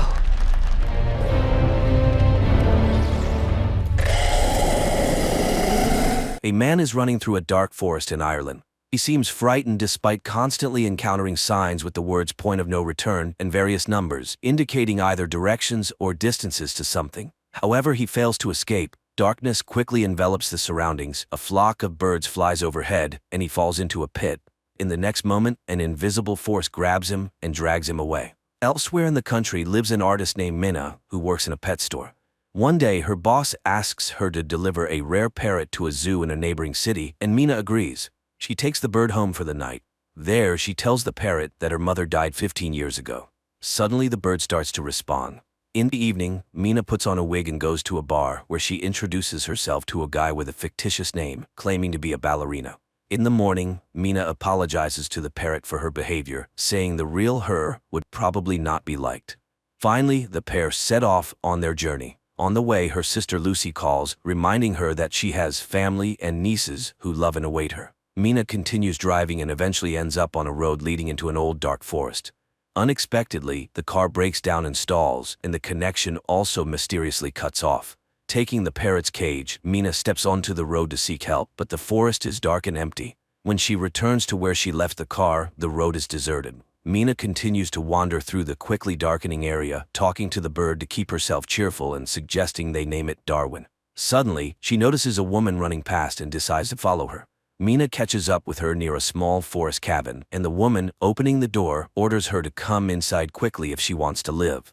Naturally, Minna rushes into the cabin. The elderly woman is named Madeline. She has been living here for some time with 2 other young people, Ciara and Daniel. She immediately orders Minna to stand in front of a mirror because the watchers cannot enter inside but observe from outside, coming every night after sunset. Standing by the mirror, Minna suddenly hears sounds like applause. Madeline confirms her suspicions. The watchers are applauding the appearance of a new object. In the morning, Minna announces that she intends to leave. Although the others assure her it's impossible, she heads into the forest. Madeline catches up with her, explaining that the forest causes hallucinations, but it is possible to survive here. The signs scattered throughout the forest mark the boundary from which a person can reach the cabin before dark. But if you go beyond the boundary, there will be no way back. They were made by a man named the Professor, but where he is now, no one knows. That night, Daniel puts on a show for the watchers, presenting them with the newcomer, but they ask her to behave as usual. Meanwhile, Sierra turns on the music and dances, as she does every evening. Mina, on the other hand, finds discs with recordings of Love Search TV shows. In the morning, she and Sierra go to gather medicinal herbs because her missing husband asked the girl to take care of Daniel. Then the man went to search for a way out and disappeared. Sierra explains that recently they found strange burrows scattered throughout the forest. That's where the watchers go during daylight hours. She believes she has been in the cabin for almost 5 months. Later, Madeline announces the safety rules. Never leave at night, never open the doors for anyone, always try to stay in the light. Strange life begins with entirely identical days. Mina watches endless shows and often stands staring into the mirror. One day she knocks on it, and immediately there is a knock on the door. Madeline orders everyone to freeze and everything stops. The next day she and Daniel go hunting. The boy tells her that Madeline used to work at the university, so she considers herself a know-it-all. But she has been living here the longest. Daniel himself has been in the cabin for 8 months, but has never seen anyone. After listening to the boy, Mina convinces Daniel to help her explore a burrow. Using a rope, Mina descends, explores it, and finds old items, newspapers, toys, pieces of electronics, and an old bicycle, which she ties to the rope and sends up. But then strange sounds, similar to those heard at night outside the cabin walls, echo from the darkness. Mina screams and the rope falls at her feet. Climbing out into the light, Mina leaves the dangerous place, and they calmly examine the items. With the bicycle, it might be possible to escape from here, but Madeline has a rather strange reaction to this. Meanwhile, Daniel manages to assemble a surveillance system from the found pieces of electronics and installs a camera by the door. At night, everything goes as usual. Sierra dances when there is a knock on the door, and Daniel suggests that a person has come. Madeline forbids opening it, but they hear the voice of Sierra's husband. Sierra tries to prove that it is John by asking him what book she is reading, but he does not answer. Although they bought this book together on his advice, the man begs to be saved from death. Sierra asks to look into the camera, but when he leans towards it, something drags him into the forest. Immediately there is a knock on the mirror stronger than ever before. Madeline stands in front of the people, as if shielding them, and the knocking stops. In the morning, Madeline throws the bicycle into the burrow, demanding that they no longer break the rules. Later, Mina recalls her sister and mother, who invited the girls for a car ride. The weather was beautiful and Mina opened the window. Her mother asked her to close it because the wind was bothering her, but Mina didn't listen, mimicking her mother, who got distracted from the road, and the tragedy happened, for which Mina still feels guilty. Winter soon arrived. The days grew shorter, the nights colder, and food became increasingly scarce. Quarrels began to flare up among the cabin's inhabitants. One day, Sierra left for the forest. Mina caught up with her, and she confessed that she felt John was real. She runs to the house from where Daniel's screams are heard, angry with Madeline and Mina, refusing to let them inside. The women hide under a tree and soon see lanky, spider-like monsters emerging from the forest, approaching the cabin window, and making terrible, shrill noises. The watchers stare at Daniel and Sierra while Mina and Madeline wait for them to leave so they can return to the cabin. When they do, the women rush to the door and beg to be let in. Daniel refuses, and then Mina tells him about her guilt towards her mother. She asks him to understand that he will suffer all his life, realizing that he is responsible for the death of people. The doors open. The 4 of them immediately stand in front of the mirror, hoping to convince the watchers that they are in place. Madeline admits that she tried to protect them from certain things. She used to teach history and mythology, and unlike them, came here voluntarily. Only here did she realize how dangerous this place was. Once she hunted alone and saw herself at sunset. Not an exact copy, but very similar. The Watchers are an ancient species with many names: changelings, winged ones, fairies. They study people to impersonate them, and they will never let them leave. Knocks and the voices of the cabin's inhabitants are heard outside. Then Daniel finds a hatch in the floor, which they didn't even know existed. Descending, they discover a well-fortified and equipped living space filled with food and equipment. Mina turns on an old computer, and a video recording shows the face of the professor, whose real name was Rory Kilmartin. He was the first to study the Watchers and tried to learn about their origins. In 1979, the scientist found this place, which he called Wonderland. Every evening, the Watchers came to his window and studied him. For many years before this, the professor's colleagues laughed at him, not believing his tales. Then he built this bunker, using the labor of men from nearby remote villages. He chose the lonely or those with bad habits so that their disappearance would not attract much attention, as every evening he convinced them to have dinner outdoors. Hiding inside, he watched the Watchers deal with them. Thus this bunker was built on blood. One day, a Watcher appeared before him in the form of a girl with red hair. She was very different from the others, as if she were unique and looked curious and harmless. That's when he realized that if he unlocked the secrets of the fairies, he might even conquer death. He did the impossible, lured this girl into a cage and began experiments on communication, trying to befriend her. She changed form, sometimes turning into a frightening creature with long arms, but seemed to listen to him. Gradually, she became close and understandable to him, but now the professor realized he had achieved nothing significant and was ready to end his life. He hid a boat by the river, and this is the only way out. Just follow the birds. He asked the survivor to go to his university office and destroy all the documents found there, and now he will go to her and stay here forever. In the last recording, they see Kilmartin climbing up. Gunshots are heard, and then all is quiet. Realizing that this is their last night in the forest, Sierra turns on the music and invites Daniel to dance, but he seems upset about leaving. He says his family is dysfunctional and he has nowhere to return to. Then the girl offers to let him stay with her for a while until they find him a good occupation and place to live, as they have become good friends.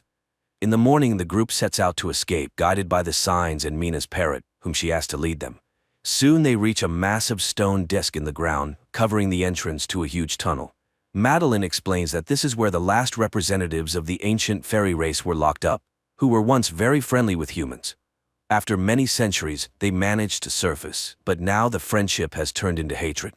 They stay here because they are held by magic, so they need to run far away. They walk all day. Dusk falls, but there is no river or boat in sight. It starts raining and they fall into despair when they see huge flocks of birds flying in one direction. They run after them and reach the river. The women rush to the boat when Daniel hears screams behind him and sees John. He returns for him, rejoicing that the man survived, but it turns out to be a changeling. The women scream, begging Daniel to run, but he doesn't hear and dies at the hands of the Watcher, who then takes on his form while Madeline, Mina, and Ciara sail down the river. The women wake up in the boat and see that they have returned to civilization. They stop a bus and ride to the city, listening to music and only now realizing that it's over. Later, Mina goes to the university where Kilmartin worked, posing as his niece to enter his office and fulfill his last request. There, she finds more documents, photos, and a recording in which he discusses the fairies and the fact that there are still half-blood children in the world.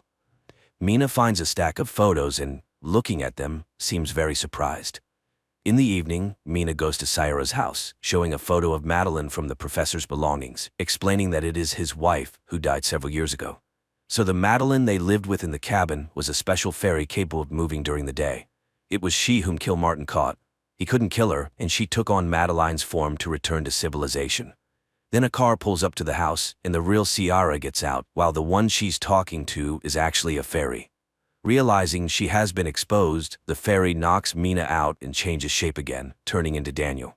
They just want to live like other species, but due to human hatred, they are forced to stay underground. The fairy turns into Kilmartin and goes to Mina. In the house, the fairy transforms into her and prepares to kill the girl. But Mina says that there are others like her somewhere because she is half human and acknowledges that it was unfair of humans to banish the fairies from their world. The fairy softens and spreads her wings, admitting that Mina might be right, and she flies away. Mina revives Ciara. Later, she reunites with her twin sister Lucy, finally forgiving herself for their mother's death. She tells her about her experience, admitting that she still sees Madeline appearing in the forms of other people. Her nieces arrive to show Mina a drawing of her and Darwin, whom she still keeps as a pet. Meanwhile, outside, a girl with red hair appears, looking at their apartment windows and taking on the form of a girl with a strange face. This is probably not a horror movie, but rather a scary bedtime story when a child doesn't want to sleep and asks for something frightening. Everything builds up slowly and tastefully, but the ending unfolds somewhat mundanely, although mysteriously.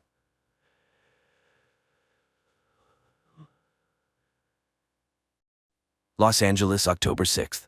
For Mark Benford, the day begins as usual. After kissing his wife and young daughter Charlie goodbye, the FBI agent prepares for work and meets Nicole, the young nanny who looks after the girl. Olivia is also getting ready for her shift at the nearby clinic, but before leaving, she dials the number of her assistant, Bryce. However, at that moment, he arrives at the pier, intending to take his own life. At work, Mark and his partner Dimitri begin surveillance of a suspect. When the woman is joined by accomplices, the agents start a pursuit. The suspects notice the surveillance, leading to a high-speed chase. At the pier, Bryce prepares to pull the trigger, while the entire city remains unaware of what is about to happen. Mark takes a sharp turn, and something strange happens. His entire life flashes before his eyes. In this vision, the agent sees a board with clues and connections, and then he hides from bandits who have come after him. Coming to his senses, Mark realizes that he wasn't the only one who blacked out. Chaos ensues around him. Hundreds of cars have collided, and people are frantically trying to find help. The agents spot the suspect's car and head towards it. Only the woman remains alive, but she babbles something nonsensical about frightened horses. Mark leaves Dimitri by the car and rushes to his wife to check on her. As he runs through the streets, he realizes the situation is much more serious. The blackout affected the entire city and caused widespread destruction. Olivia informs her husband that hundreds of injured people are being brought to the hospital. She ends the call and attends to a patient, a boy involved in an accident. Amazingly, the teenager recognizes Olivia and calls her by name. At the bureau, the staff is urgently gathered, and Stan Wadek reports the first piece of information. People around the world lost consciousness. It is evident that millions of people died because of the blackout. But Mark is concerned about something else. He admits that he didn't just lose consciousness. During that time, it felt as though he was transported 6 months into the future, to April 29th, and he clearly saw what would happen to him on that day. His colleagues support him, and everyone shares their visions. Only Dimitri remains silent. During the blackout, he saw nothing. Mark and Dimitri organize a board to collect clues, and Benford recognizes it as the one from his vision. He mentions a name that stuck with him, D. Gibbons. According to him, this name is where the investigation should begin. Olivia hesitates, but eventually decides to tell her husband about her vision. She saw herself happy, but with another man. Mark convinces himself that it might just be an illusion, but his vision starts to come true that same evening. Charlie gives her father a bracelet that he saw on his wrist. Olivia has to take Charlie to the clinic so she won't be left alone. While she revives her daughter's favorite toy, Lloyd, the father of the injured boy. Dylan enters the room. The doctor is horrified to recognize Lloyd as the man from her vision, but he doesn't recognize her. In his memory, he didn't see his companion's face because he was always turned away. Meanwhile, the agents return to work, and unexpectedly, Dee Gibbons herself comes to the bureau. It turns out she is a religious woman who brings the agents cupcakes and doesn't understand what role she is supposed to play in the global blackout. The agents check Dee Gibbons and find out that on the day of the catastrophe, someone else with the same name used her credit card. Without delay, the agents fly to Utah, where they are met by Sheriff Keeban. During the conversation, the young woman mentions that she, like Dimitri, saw nothing during the blackout, and the guy hopes that it was just a peculiarity of some people. While the agents try to find Dee Gibbons, the Bureau studies a strange video. A man who remained conscious was spotted at a baseball stadium. Mark notices an abandoned doll factory, and recalling an image from his vision suggests checking the building. The agents immediately realize that someone is inside the factory, but they fail to remain unnoticed. An alarm goes off, and hundreds of dolls begin to sing. Mark and Dimitri find the suspect, but they don't see his face. The psychopath utters a strange phrase and throws a lit lighter. Sheriff Keeban dies from shrapnel injuries. Dimitri understands that his fear is not unfounded. He didn't see his future because that day will not come for him. Checking Dee Gibbons' phone yields results. The unknown person called an unidentified guy from the stadium. Hawk tells Dimitri about her vision. The girl saw herself pregnant in an ultrasound room. Following her colleague's advice, she decides to post her vision on the website that the FBI created to collect memories. Noah decides to follow suit. He also posts his information on the Mosaic website, stating that he saw nothing. The guy's inquiry is answered that same evening. An unknown woman calls from a hidden number and says she saw an intelligence report. According to it, the agent will die on March 15th, a maximum security prison in Germany. One of the inmates, Rudolf Geyer, strolls through the yard chatting with a guard about the blackout. That same day, Mark receives a message from the old man. He knows what caused the blackout, but will only tell Agent Benford in person. Dimitri meets Zoe, his fiancée. The girl happily tells him that in her vision she saw their wedding in Hawaii, and the agent begins to hope that he can change his fate. Mark gets permission for a trip to Munich. He meets with the old man, but Geyer promises to reveal the truth only if he is deported to the US and all charges against him are dropped. Dimitri meets the customs officer from Geyer's vision, and he confirms the old man's memories. The old prisoner gets his way. He receives a pardon, but when it comes to his testimony, it turns out that he only knows about the dead crows and that it is somehow connected to the scriptures. Benford hopes that the old man's words will be of some use. He asks Hawk to check all cases of mass bird deaths. The agents manage to find out that a similar incident was recorded in Somalia many years ago. Mark asks to be sent to Somalia, but after the failure in Germany, the agent's request is denied. Then Benford asks Al to contact a former suspect in a hacking case to help him obtain the necessary information. Meanwhile, Dimitri returns to interrogate the girl they were tailing on the day of the blackout. The guy is sure she knows what happened, but she insists that the agents are looking in the wrong place and that Dimitri should hurry, as he has little time left. Despite Olivia's request to transfer Dylan, he is kept in the ward, but she doesn't even suspect that the boy's father, Lloyd, poses a threat not only to her family. Answering a phone call, Lloyd talks to his accomplice, the one who, together with him, caused the worldwide blackout. The agents are attacked. This prompts the CIA to get involved, and all agents are sent for a polygraph test to determine why someone is now trying to eliminate them. After the interrogation, the government convenes a meeting to decide whether to continue funding the Mosaic project. Stan understands that this is the only way to gather enough information, and they must defend their case. The Senate hearings begin at 10:30 p.m., and the floor is given to Agent Benford. Mark starts to falter in his testimony because he hesitates to tell the truth. In his vision, he was drunk. While Mark struggles, his colleagues find something interesting. In satellite images, they find strange towers in Somalia. Hawk immediately informs Mark of the discovery. After a private conversation with the president, Stan finds his subordinates and tells Mark that they have secured funding. Mark calls Janice to share the good news and to warn her that they will soon return from Washington, but at that moment, the agents are attacked for the second time. In the dining car, a passenger notices an attractive fellow traveler, and to get her attention, he starts talking about the blackout. While he tries to charm the beauty, hoping to lure her to his compartment, Janice Hawk is brought to the hospital in critical condition. Learning about the attack, Olivia tries to call her husband, but soon, he personally appears at the hospital with his colleagues. The agents visit the deceased attackers. Examining the bodies, Dimitri finds a mark on one of them, a blue hand. Mark saw the exact same symbol in his memories, and it was somehow connected to the worldwide blackout. Dr. Simon Campos, the charming guy from the train, gets what he wants, and the girl ends up in his bed, but soon she begins to regret it. The stranger tells her that in his vision, he takes someone's life and enjoys it. Lloyd arranges a party for his son and brings him a Halloween costume. But as soon as the man gets distracted, Dylan leaves. The boy gets on the first bus he finds and makes his way to the right address. Dylan enters the Benford house uninvited, calling it his home. Dimitri finds another blue hand, but this time on a road sign. Following the direction indicated, he sees another marker and continues on. The nanny calls Mark and tells him about the little guest. The man is shocked to learn that Charlie knows the boy well, even though she has never met him before. Lloyd arrives at the house and immediately recognizes it as the one from his vision. Mark also instantly understands who this man is, and when Olivia enters the room, everyone feels awkward. The agents arrive at an abandoned house, which is also marked with a blue hand. Breaking in, they find several bodies with their hands smeared in blue paint. Returning his son to the hospital, Lloyd decides to head home for some rest, but in the backseat of his car, an old acquaintance is waiting. Dr. Simon Campos, the pathologist, informs the agents that all the deceased found in the abandoned house had taken their own lives. Agent Fiona Banks arrives from London at the bureau. Her American colleagues brief her on the Blue Hand ghost community. It consists of those who did not see their future, including all the deceased discovered in the abandoned house.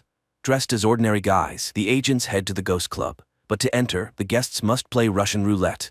The agents watch in horror, but when the leader of the movement takes the stage, they reveal themselves and arrest him. During interrogation, Dimitri tries to find out who hired the Blue Hand members that attacked Hawk, but Sunderland refuses to answer any questions, fully aware of what lies ahead. In his vision, Agent Goff heard himself talking to a lawyer. Al confessed to the attorney that he was guilty of the death of a woman named Celia. Tormented by these memories, Goff leaves Dimitri a letter and heads to the roof. To change his fate and avoid being responsible for someone's death, he makes a fateful decision. In his final letter, Al gives hope to everyone who saw something terrible in their visions. He assures people that the future can be changed. Simon finds Lloyd at the hospital, and Lloyd tells his accomplice that he wants to make an official statement and reveal the truth to the world, that they were responsible for the global blackout. Meanwhile, Mark takes his wife to the coast for a romantic weekend, but their relaxation is interrupted by a phone call. Benford is informed that a criminal with star tattoos on his hand has been found, the one Mark saw in his vision. Simon proposes a poker game to his accomplice. If he wins, the secret remains a secret and no one will know about the blackout. If Lloyd wins, the scientists will make an official statement. Simon is confident that luck will be on his side. Hawk is protecting a witness to a crime involving the criminal with the tattoo. At night, Janice requests help from Dimitri and Benford, and Mark recognizes the person from his vision. Not wanting to take any chances, Mark shoots, once again altering fate and killing the suspect. Lloyd bluffs and wins the game. He refuses the money and asks his accomplice to prepare for the announcement. Janice receives an enhanced image of the first suspect and now manages to see the ring on his hand. This could be the first significant lead. Benford tells his wife that he was able to change everything and eliminate the man with the star tattoos on his hand. But at the same time, somewhere, a new plan is being put into motion, involving another individual with the same tattoo. He delivers a suitcase with rings to an unknown old man. Experts manage to identify the alpha symbol on the ring that belonged to the original suspect. However, no one can yet determine its exact meaning. New information emerges. The NSA discovered that several months ago, a suspicious call was made to Dimitri's phone. Dimitri realizes which call is being referred to and demands that he be given the caller's information, the only way he can prevent his own death. Mark finds a message on his wife's phone about his vision. He tries to figure out which of his friends could have betrayed him, but both Aaron and Stan are outraged by Mark's suspicions and deny any involvement. The agents listen to a recording of the call Dimitri received. They managed to determine that the anonymous woman was in Hong Kong. Despite the boss's orders, Mark informs Dimitri that they are flying to Hong Kong. The agents arrive in Hong Kong, where a local colleague is already waiting for them. Stan is furious that his subordinates disobeyed his orders, but Mark risks his job to save his friend. Lloyd addresses the nation with an official statement. He admits that on the day of the catastrophe, they were conducting secret experiments and takes full responsibility. But listening to the scientist's speech, Mark suspects that the real cause may be hidden elsewhere. Stan demands that the scientist be brought to him for questioning. Hawk remembers that Lloyd's son is still in the hospital, and the boss sends her to speak with him. An unexpected event occurs. Simon Campos himself walks into Stan's office. The scientist insists that he disagrees with his colleague and believes that someone else caused the blackout. He agrees to help with the investigation if the agents grant him access to classified information. Hawk meets Lloyd at the hospital and offers him protection in exchange for information, but Lloyd refuses to cooperate and asks to be left alone. The agents try to locate the woman who called Dimitri. To do so, Mark has to break another rule. He threatens the cafe owner who attempted to withhold the necessary information. Stan shows Simon satellite images that revealed strange towers. The scientist admits that the towers are his invention, a laser designed to accelerate plasma formation. Simon can't understand how this is possible. The technology to create them is still in development. But even more surprising is this: he invented the laser in 1992, but the images were taken in 1991. The agents inform Simon about D. Gibbons, who probably created these lasers. The scientist promises to help find the person who stole his idea. Lloyd asks the chief physician to transfer Dylan to a safer clinic, but after the announcement, the scientist loses his credibility and the doctor refuses to help him. Then Olivia intervenes. She promises to do everything she can to ensure the boy's safety. Mark and Dimitri find the cafe where the woman who called is having lunch. She allows the agents to sit down, but admits that she regrets making the call, and that their visit might only make things worse. The woman claims that the shooter who will take Dimitri's life will be Benford. As proof, the stranger provides Mark's gun's serial number. Shocked by what he hears, Mark loses his temper and creates a scene. He takes the woman hostage and exits the restaurant. A local FBI agent arrives, and Mark is forced to back down. While Mark is in serious trouble in Hong Kong, Olivia is bonding with Lloyd. The scientist tells her about parallel universes in which they might have been together once. The agents are sent back to the States, and Mark is stripped of his badge. Meanwhile, D. Gibbons visits the Sears home. Dylan is being prepared for transfer. Lloyd and Olivia bid a warm farewell, but the doctor notices something amiss. The paramedics turn out to be imposters. They open fire on the security detail and, abandoning Dylan, take Lloyd away. Lloyd regains consciousness in a basement, handcuffed. Hawk is tasked with hiding Simon in a safe place where he can continue his work, but those who need him find the agents as soon as they settle into the safe apartment. Dimitri finds Janice unconscious. Meanwhile, Simon is taken to the basement to meet an old friend. The scientists try to understand who and why they were kidnapped, but the answer comes unexpectedly. The same old man who recently received the suitcase with rings arrives in the basement. The kidnapper introduces himself as Flosso. He makes it clear that he won't be gentle, and the hostages should answer his questions precisely. Mark is assigned sessions with a psychotherapist, who helps him recall details from his memories that were previously hidden. Benford remembers that on that night he was talking to Lloyd on the phone. Later, Mark reveals another memory to Aaron. In his conversation with Lloyd, he mentioned a second blackout. Lloyd remains silent, realizing that his revelations could lead to a catastrophe, but Flosso finds a way to make the scientist talk. He has Simon's finger cut off right before Lloyd's eyes. The agents discover where the captive scientists are being held. On the way to the basement, Dimitri calls Janice and asks her to join the operation. Unable to resist any longer, Lloyd tells everything that happened during the experiment, giving Flosso specific details. At that moment, the agents storm the location, but it turns out to be empty. The only thing awaiting the agents is a booby trap. Driving around the city, Mark recalls the map from his visions and realizes where to search for the captives. By this time, Lloyd and Simon are being prepared for execution. The agent crashes into an abandoned store and rescues the scientists. Simon is loaded into an ambulance, but inside, he is met by Flosso. The old man apologizes for the finger and explains that it was to divert suspicion from the boy and to ensure Simon has no desire to rebel. He reminds him that Simon was the initial suspect. Several months earlier, after his father's funeral, unknown individuals took the scientist to a baseball game and ordered him to wear the ring.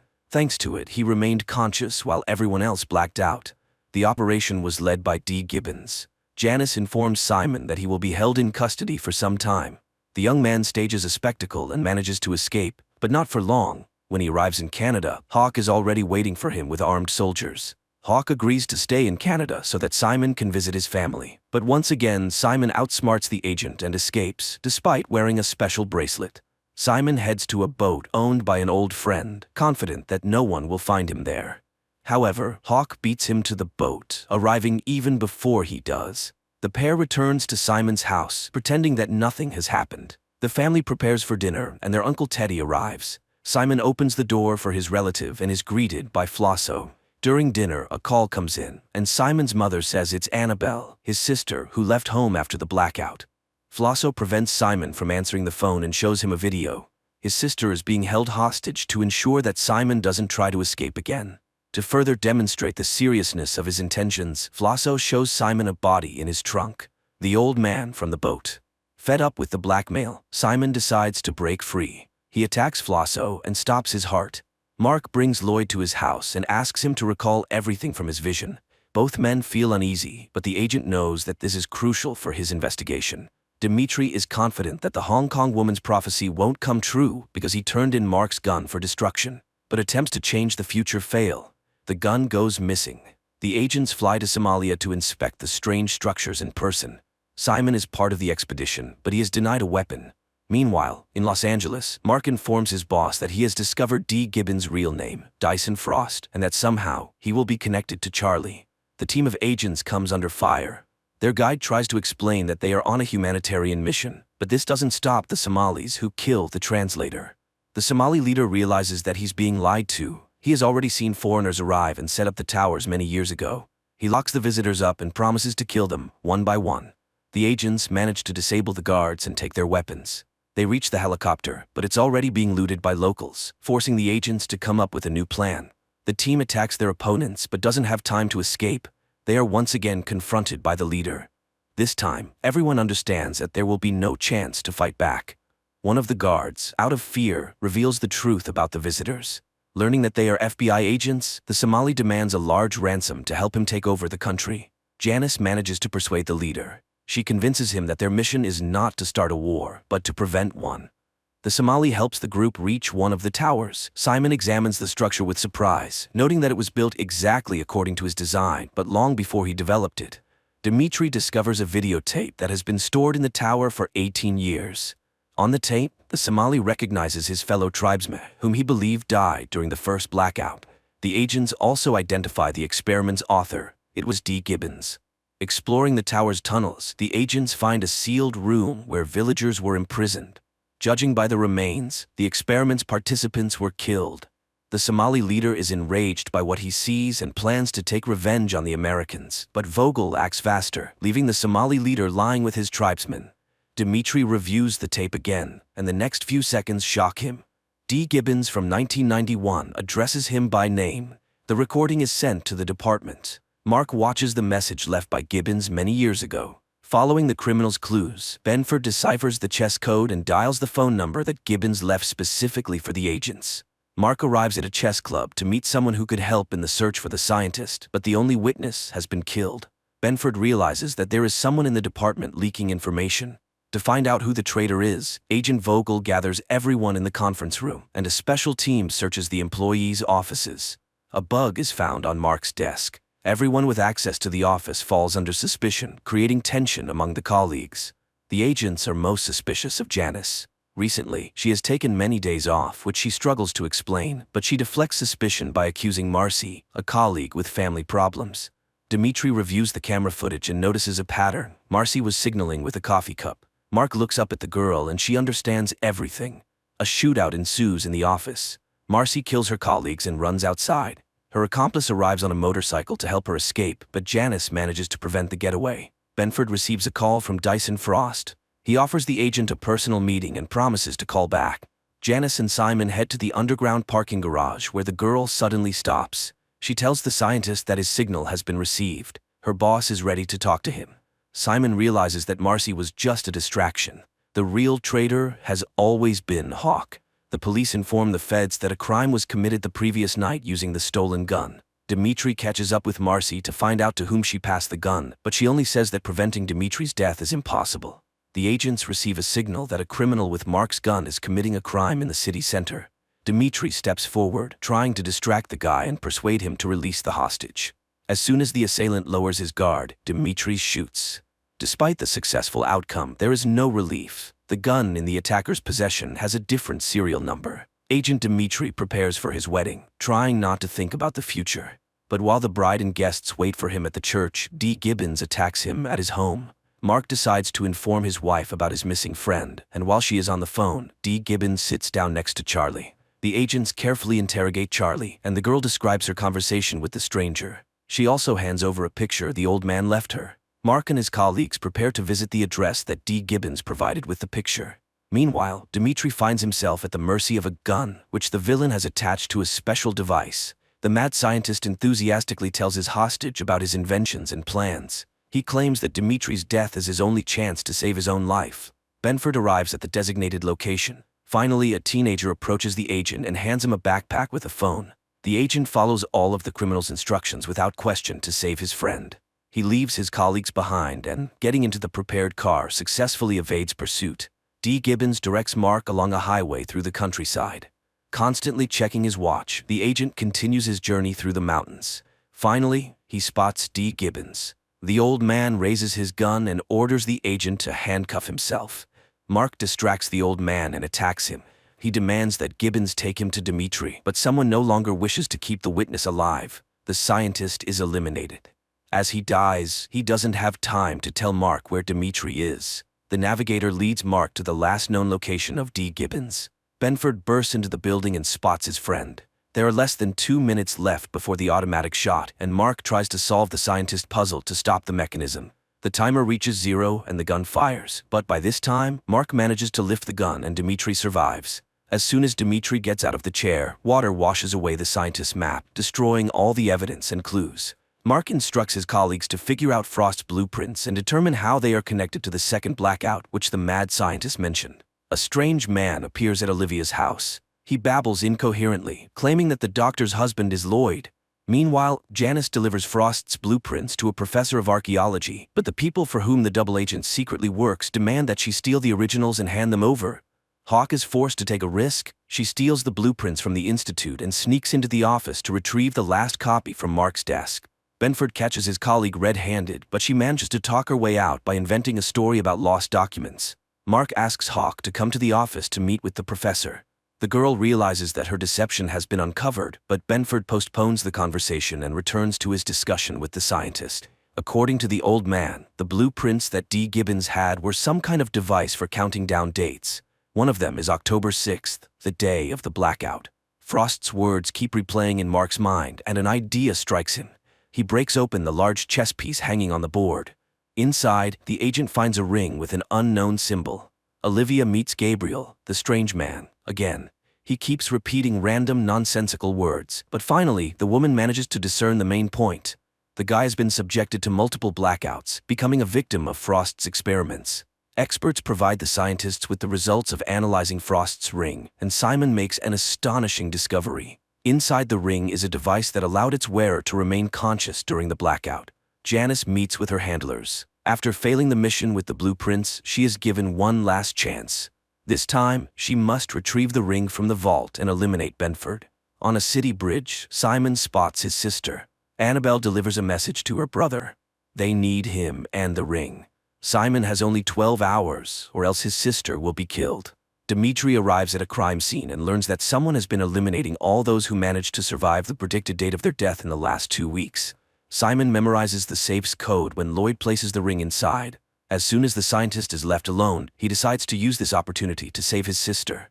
The agents identify the executioner who has been getting rid of all the survivors. It turns out to be Mr. Slingerland.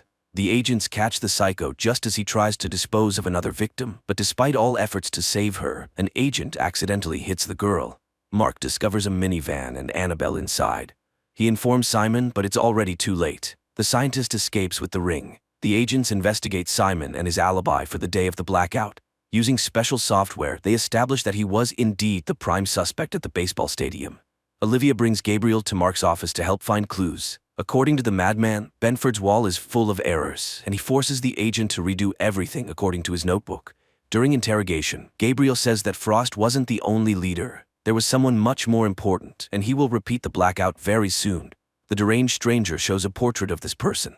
It turns out to be the man Simon is currently talking to. Gabriel is set to be transferred to a safe house, and Janice informs her handlers about it. The minivan falls into an ambush, but instead of the strange madman, it's Mark disguised inside. But the agent's operation doesn't end there. He manages to infiltrate the villain's lair and capture the leader.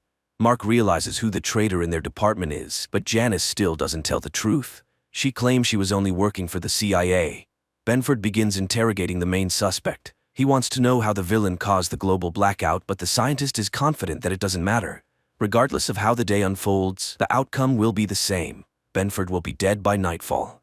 Dimitri heads to Janice's house and finds Simon there. Hawk sees no other way out. She helps her partner arrest Simon, despite their previous arrangement. Despite warnings, Mark loses control and uses force to find out when the global blackout is planned. Stan realizes that Benford is not in control of himself and orders him to be removed from the office. At 6 in the evening, thousands of people gather in the streets to celebrate April the 29th, the day from the visions. Lloyd arrives at Olivia's house to ensure events unfold correctly, but the woman also decides to change her fate and leaves town with Charlie. Mark's chain of events also changes. He starts a brawl in a bar and ends up in a jail cell. With just over an hour left until the moment of truth, all the characters find themselves in different places, but Stan posts bail for Mark, and everything starts to fall into place. The agents return to the bureau due to a report of planted explosives.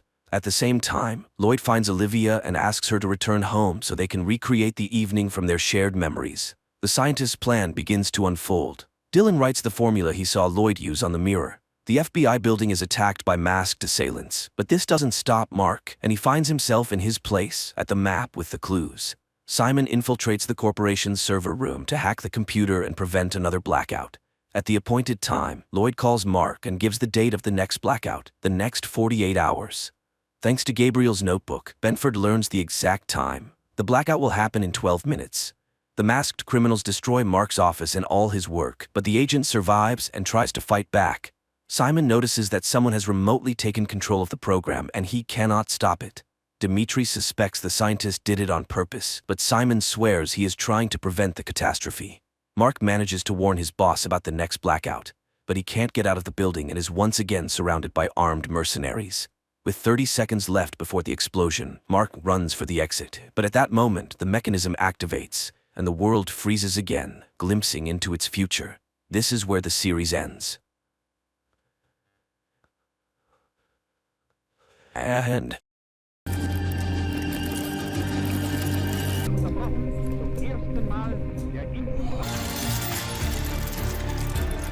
The movie begins in Leningrad in 1940. A young woman named Anya works as a seamstress in a factory where a young machinist, Vasily, who is very serious, notices her and even asks her to introduce him to her only relative, her brother Peter. However, Anya asks for a little more time, and the young man agrees to wait until the next day. But as the girl leaves for her lunch break, he quietly follows her, admiring her. Anya walks down the street, looking at a dirigible hovering above, from which German journalists are filming the city below. At this moment, a tram driven by Peter pulls up to an intersection. Suddenly, Anya realizes that a fast-moving truck is about to crash into the tram, and her brother will likely perish. Frozen in fear, she suddenly emits light waves that lift the truck into the air and throw it away from the intersection. The tram's windows shatter, injuring people, but a major accident is averted. This entire incident is captured on film by the journalists in the dirigible. As the shocked people try to recover, Peter jumps out of the tram, grabs Anya, and quickly takes her away. The girl regains consciousness in their shared room. Peter packs their belongings, urging his sister to flee Leningrad, although she is reluctant since they have already had to move several times due to her supernatural abilities manifesting at the most inappropriate times and attracting the attention of the authorities. Peter asks her to control her powers, but Anya is unable to master them as they are beyond her control. At that moment, representatives of the People's Commissariat for Internal Affairs burst into the room and arrest the siblings. An investigator named Ivan arrives at the scene. He interviews the victims, and one of the women recalls the strange girl standing at the crossroad. Back at the office, Ivan begins interrogating Anya, but she cannot provide any concrete information. She insists it was just an unfortunate accident, and then Ivan shows her photos from their previous residences where strange incidents and destruction occurred, prompting the siblings to move hastily. The investigator is willing to believe she is not a criminal, especially since he has also witnessed something very strange in his life. However, Ivan is unable to elaborate as his superior, Petrov, who turns out to be his father-in-law, takes Anya and leads her to the secret facilities managed by Professor Ilinsky. The scientist welcomes the girl, explaining that she is special and now they will study her abilities. However, Anya refuses to cooperate until she sees her brother, and Ilinsky promises to arrange a meeting for them. Meanwhile, Ivan cannot calm down, although Petrov, who is also his father-in-law, demands he forget the incident and focus on other matters. He had already barely managed to suppress his absurd report about an incident in Madrid. Returning home, Ivan tries to tell everything to his wife Vera, but she asks him to take a vacation and forget everything that happened. The action shifts to 1936. A group of Soviet soldiers, including Ivan, engages in battle with Spanish fascists in Madrid. Suddenly, a man in a strict coat and hat, wearing a strange mask, appears before them. Looking at the soldiers, he utters something incomprehensible, after which Ivan's comrades start shooting themselves one by one. Only Ivan finds the strength to shoot at the man in the mask. The man quickly disappears, leaving Ivan amidst his fallen comrades. The year is 1940. A man in a mask named Neumann and his assistant Katerina arrive in Munich, where the woman meets a Jewish boy named Baruch on the street, who plays chess brilliantly. She offers him a ride with them, noting he can always leave if he does not like their school. An orphan agrees and gets into the car, where Neumann utters several hissing words, causing Baruch to fall asleep instantly. Neumann agrees that the boy is brilliant, but by no means possesses superpowers. However, Katerina is determined to help the boy. Meanwhile, in Moscow, Professor Ilinsky leads Anya to the laboratory where she will be studied, and fulfilling his promise, brings her to a cell to see her brother. Peter again asks her not to show her abilities, and she promises to write to him. Baruch is brought to an ancient castle owned by Neumann.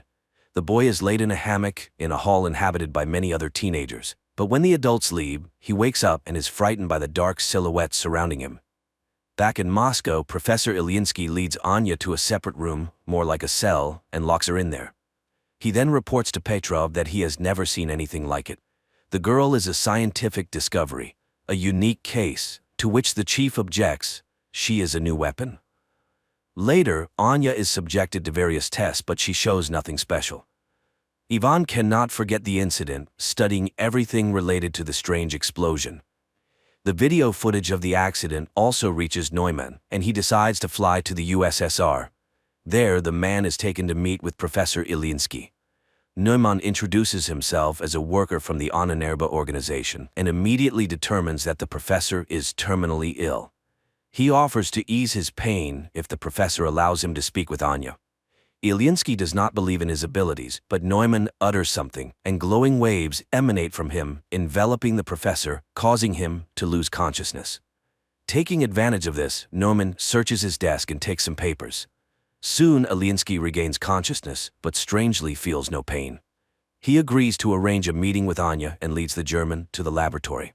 Neumann approaches the girl and secretly shows her an execution order for her brother. Then waves of unprecedented force begin to emanate from the girl, literally blowing up the entire laboratory. Neumann grabs her and escapes. Ivan sees from the window a man in a hat whom he immediately recognizes and runs to the laboratory where explosions are heard, but Neumann and the girl are nowhere to be found. The narrative shifts to 1924. In a remote Karelian village, a woman lives with two children, Peter and Anya. One day they go with the village boys into the forest. Suddenly a pack of wolves leaps out at the children. The children freeze in fear, but waves emanate from Anya scattering the beasts. When the men arrive at the clearing, they find the girl dead. 1940. Petrov enters the devastated laboratory where people connected by tubes into a single organism and marked with the letter M lie in chairs. At first glance, this structure was not damaged by the explosion, as the injured Ilyinsky lying nearby confirms. The professor reports that Anya caused all this and refuses to continue the experiments. Then Petrov shoots him. Afterward, he goes to Ilyinsky's colleague, who everyone simply calls Professor Lyubov. Petrov asks her to activate the M squad. Learning about the professor's death, the woman refuses to help Petrov, but he reminds her of her family, and Lyubov reluctantly agrees. On the train, a customs officer searches Neumann's compartment and finds an iron sarcophagus with Anya inside. Unsure of what to do, he goes for help. Meanwhile, Anya envisions her own funeral following the incident with the wolves. Frightened, she comes to, and Neumann informs her that he is saving her. Anya tries to run, but the customs officers, who decided to detain the strange German, stop her. However, he utters something, and the military personnel bring their pistols to their own heads. Neumann and Anya leave. At the same time in Moscow, Petrov reports to his colleagues that a member of the Ahnenerbe, which translates to ancestral heritage, Neumann has stolen a valuable exhibit from the USSR, the girl Anya. A squad has already been formed to pursue the German and will depart in a matter of days. Learning of this, Ivan requests to be included, but Petrov, feeling sorry for his daughter, refuses to do so. Neumann leads Anya to a spot where Katerina's car is waiting, and she drives the pair to the castle. It is apparent that the woman does not like Neumann's new toy, but he immediately says that Anya is just like him. At the castle, they are greeted by children whom Neumann calls his army. Anya is escorted to her room, and Neumann finds a guest in his office, Admiral Canaris, who is very interested in the scientist's research. But today he has come to express his displeasure with Neumann's sabotage in the USSR, as it could start a war. Neumann reassures him and invites him to a formal dinner. Meanwhile, Anya is startled by a sound and sees Baruch in her room, trying to open her window to escape the castle. But Katerina and Neumann appear and stop him. While Katerina takes the boy away, Neumann tries to convince Anya that the castle is a paradise, and no one wants to leave of their own volition. Katerina brings Baruch to a bedroom, reminding him that he must speak only German and not tell anyone his real name if he wants to live. But when she leaves, the other teenagers attack him. In Moscow, Ivan asks his wife to help him get enrolled in the squad, after which he goes to Professor Lyubov. He is interested in whether hypnosis can make a person do what another wants. The professor asks him not to travel to Germany, but he is determined to find the man in the mask. In the castle, Anya finds Baruch hanging. The boy tries to explain that the others hate him and beat him, therefore he wants to run away. But Anya admits that it was the same for her until she became strong, and he can too. Later they find Neumann in the park, who promises Anya he will teach her to control her power. He explains that he inherited the castle from the person who adopted him, and now it serves as a refuge. He has set up Anya's room according to her taste and hopes she will like it here. Grateful, Anya sits down at the sewing machine, unexpectedly remembering how the villagers burned their house, calling her a witch. Then her brother saved her, though their mother died in the fire. Back in Moscow, Petrov enrolls Ivan in the squad and asks the commander to ensure that he does not return. Leningrad, 1937. Returning from Madrid, Ivan writes in his report everything he witnessed, but Petrov does not believe him, noting that if the soldiers shot themselves, they could be declared deserters. Tired of trying to convince the young man, Petrov takes him to Professor Lyubov. 1940. A special forces unit travels to Germany in a grain car. Ivan warns his comrades about Neumann's peculiarities, but it seems they don't quite believe him. At the castle, the children undergo daily training, while Anya enjoys the long-forgotten peace. In the morning, Katerina brings her a box with a new dress sent by Neumann for her to wear at his birthday party. The girl goes out to the hall where the children are preparing decorations for the evening, and then they head to training. Baruch is afraid of heights and falls from a rope ladder, but no one pities him. After that, it's time for shooting practice, but the boy throws his pistol down and runs to the local cemetery where Neumann finds him. Baruch asks to be let go, but the scientist promises to teach him not to be afraid. Meanwhile, Squad M climbs out of the wagon, and Ivan remembers his training in 1936 before being sent to Madrid. Then his comrades met him coldly because he was the boss's son-in-law, but Ivan earned respect through hard work and cleverness. And now he is on a special mission. Suddenly, they are hailed by an old man who turns out to be their liaison and must take them to the castle. At the same time, Petrov is informed that the squad has successfully crossed the border. Guests start arriving at the castle. Neumann welcomes Canaris and escorts him to the hall where music plays, and ladies and gentlemen drink and talk about the beautiful evening. Neumann himself is enchanted by Anya's beauty, and she gives him a hand-embroidered handkerchief she made for him. Later, guests deliver laudatory speeches in honor of the birthday boy, and he invites Anya to dance to the envy of the present ladies. Canaris notices Katerina's displeasure, but the woman remains cold, rejecting his advances. She dislikes Canaris's interest in their wards, and he tells her that people are already coming for Anya from the USSR. Squad M reaches the forest house of their liaison, who supplies them with weapons and draws a path on a map, but then shots ring out. German soldiers have caught up with the saboteurs. A battle ensues and the Russians win. Later, the commander finishes off the wounded enemies and, unexpectedly for Ivan, shoots the liaison, indicating that they have no orders to return. At the castle, Canaris agrees to play chess with Baruch, and the boy wins. The admiral admires his genius, but upon learning that the boy is Jewish, he pulls out a pistol. Anya sees the man aiming at the child, and her powers activate. Guests watch in horror as everything in the hall begins to rise into the air. The admiral himself is lifted up, but at that moment Neumann grabs the girl by the shoulder. She faints, and Canaris falls to the floor. Everything stops immediately, but people scream and scatter. The furious admiral orders all children to be destroyed within 3 days and departs. Neumann escorts Anya to her room and admires her because today she managed to stop. The girl does not understand why it is necessary to destroy the Jews, and Neumann reminds her that no one pitied them either, as they were not like everyone else. The man returns to his office where Katerina awaits him, but he does not accept her attentions because he is seriously captivated by Anya and hopes to succeed with her. However, Katerina is saddened by this turn in their relationship and reminds him of Canaris's order, but Neumann intends to make a profitable deal. The action shifts to Neumann's childhood when children laughed at him and drove him away. His parents were forced to put a mask with a digital lock on him so he couldn't harm anyone, and the boy suffered greatly from this. One day his father complained to the landlord that his son was hindering his ability to fulfill his duties as a tenant, and the man came to see the unusual child. They explained to him that Neumann scared all the guests and caused his father to lose a finger. The year is 1940. The morning after the dinner, Anya goes out to the hall, but the servants who witnessed yesterday's incident look at her warily. Then the girl goes to the park where she is met by an armed Katerina, but seeing the guards, she returns to the house. Later, Neumann conducts a meditation for the teenagers, asking Thor to give them strength. Anya sees this and asks for permission to start training. Neumann orders Katerina to stay at the castle and wait for guests, and he takes Anya away. Meanwhile, the squad continues to move through the forest. Soon they find a rubber boat at the prearranged place. Neumann puts Anya on his personal plane and takes her to his parents' house. Landing, they walk across a bridge, and suddenly Neumann asks the girl to remember her brother. Her powers activate. Water rises up, carrying fish and creating a reverse waterfall. But then the man calls her, Anya comes to her senses, and everything returns to normal. However, now she can use her powers when she needs to. Soon they enter an old house and Neumann recalls how he was taken from his father's home. Lastly, his mother writes down the password to his mask on a piece of paper, and little Neumann leaves their lives forever.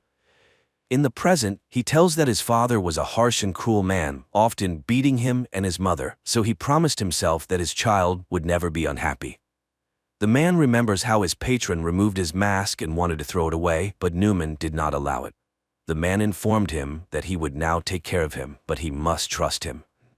Soon they arrived at the castle, where the patron confessed that every person has the right to be happy, and the boy lived for the first time like a normal child. But a year later, war came. His patron went away on business, and their home turned into a hospital. Neumann helped as best he could. Once he had to assist in the amputation of a leg. The soldier was in great pain, and then Neumann activated his powers and relieved the poor man of his suffering during the operation.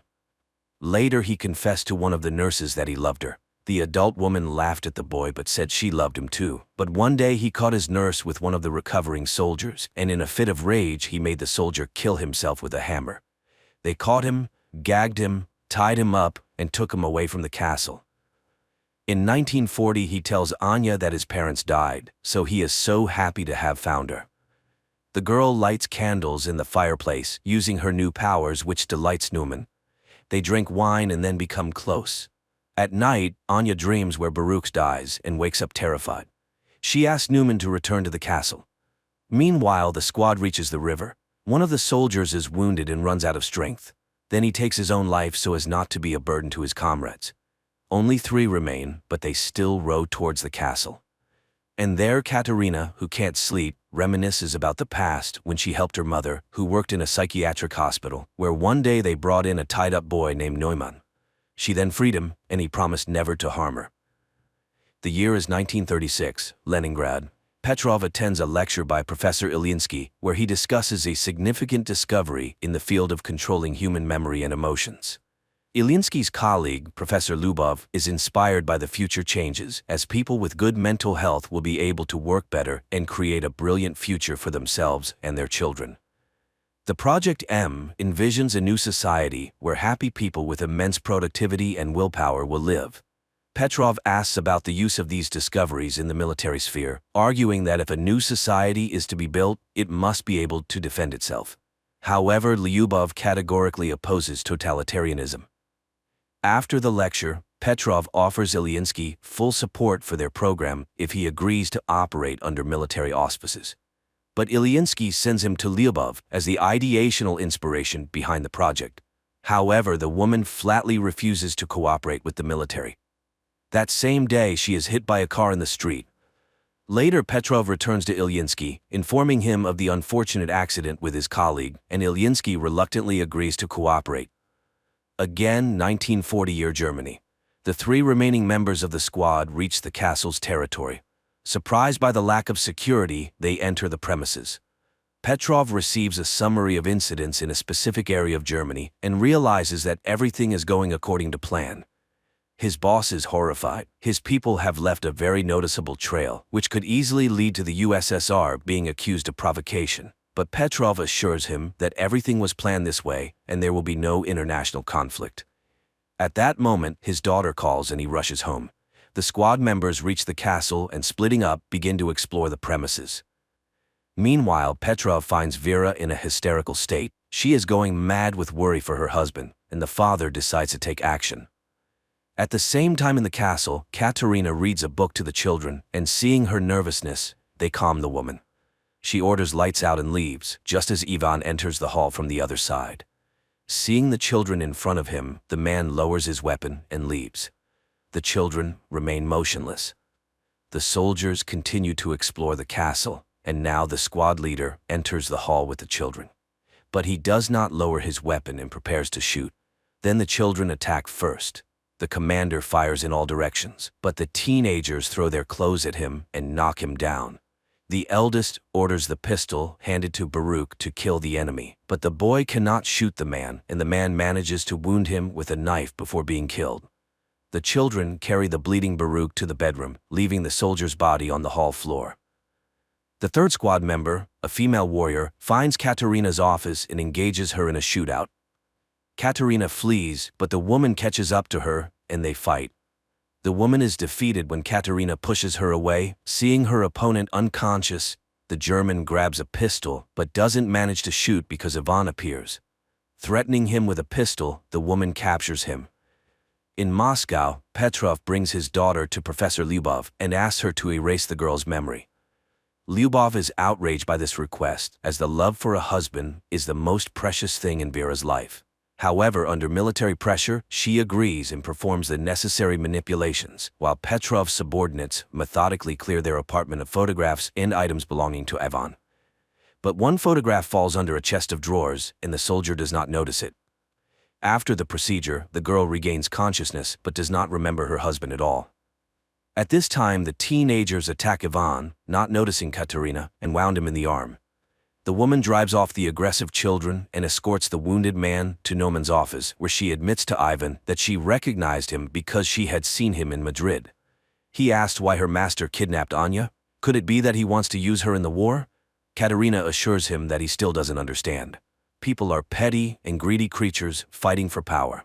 Neumann is unique. He is ready to seize all power on Earth to save the world from war. Meanwhile, Neumann and Anya arrive at the castle and find a wounded woman on the threshold. The scientist finishes her off with a pistol while Anya runs to the bedroom to the teenagers and finds Baruch dead. At this time, Ivan is bandaging himself while Katerina explains that they teach the children survival by developing their skills, because their destiny is to save the world under Neumann's leadership. The woman offers to help him escape if he will help her, but before Ivan can hear her out, Neumann enters the door. The Russian immediately picks up a pistol and takes the woman hostage. However, the German informs him that he does not care about her fate, which visibly upsets her. At that moment, Anya runs into the office and uses her power to knock Ivan off his feet, but when she recognizes the man, Neumann quickly takes her away, leaving the Russian with Katerina. In Moscow, Professor Lyubov mourns Ilyinsky when Petrov brings her folders with the names of the condemned, whom she can save by including them in Squad M. She remembers how after the accident, Ilyinsky came to her in the hospital. The man was shocked to learn that she had been mutilated by the military, but he was frightened and could not refuse to cooperate. Now the woman is alone and forced to make difficult decisions. She takes out a vial of M activator and recalls Ivan's story about the man in the mask. After his return from Madrid, she worked with his memory, suggesting removing the traumatic memories of his comrades' deaths, but Ivan refused to erase his life. And now the young man is chained in a cell in the castle of the man in the mask. Later, Anya visits him, accusing him of killing Baruch, but the boy denies it, and he is not particularly interested in her fate. He only wants to destroy Neumann because all evil comes from him.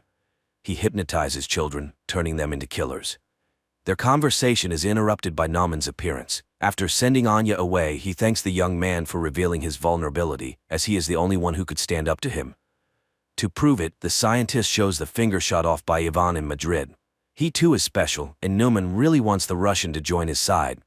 Yes, he killed his friends, but it was war. He came to Annenerbe to find gifted people. Anya is like him, and they are the future. He asks Ivan to admit why he is immune to his hypnosis. Then Ivan reveals that there is a whole squad like him, Squad M. There are many of them, and they will all be here soon. So Neumann cannot hide. After talking with Ivan, Neumann finds Anya in the castle's backyard. The girl asks him to hand over all affairs to Katerina and to leave this place forever. But Neumann does not want to run because they are extraordinary people, and when they are together they are unbeatable. He asks for her help in defending their new home. Later, he thanks Katerina for managing the situation and confesses that he is glad she was not hurt during the Russian raid. Meanwhile, Anya remembers how in Moscow she wrote letters to her brother while locked up in the laboratory. She used to give them to the professor, but she could not have imagined that he read her letters to Peter, who was undergoing mental processing as a participant in Squad M. At this time, she burns them in the backyard of the castle, hoping that life will give her a chance to start over. Later, the castle's inhabitants conduct a funeral rite for Baruch. The teenagers carry the boy's body to the seashore, where the cemetery is located, and burn it on a ritual pyre. Anya is shocked by the number of children's graves and realizes that Ivan was telling the truth. Katerina urges her to leave and save herself. Anya runs to Ivan's cell and asks him to tell her what he saw in Madrid that was so special. The boy talks about the death of his comrades and Neumann's chilling whisper, but the German doesn't know that he just had a misfire. He is not special and survived only because of the pistol's malfunction, but if Neumann finds out, he will kill him immediately. And only Anya can stand up to him. Out of the darkness comes Katerina, who has heard everything. She will let them go if they leave forever. Neumann is planning to sell the children to Canaris, and Anya can do nothing about it. They are weapons, and it is high time the Russian understood this. But Anya runs away while Katerina frees Ivan from his chains and advises him to make sure the German never finds them.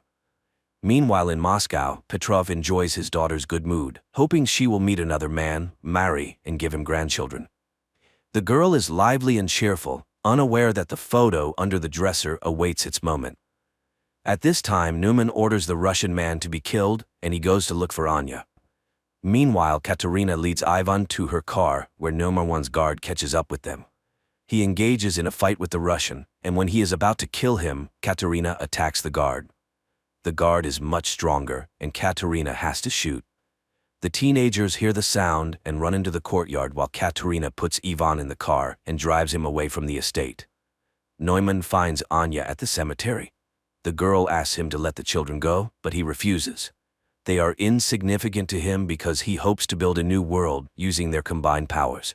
Moreover, they will definitely have a son who will be the strongest and greatest on the planet.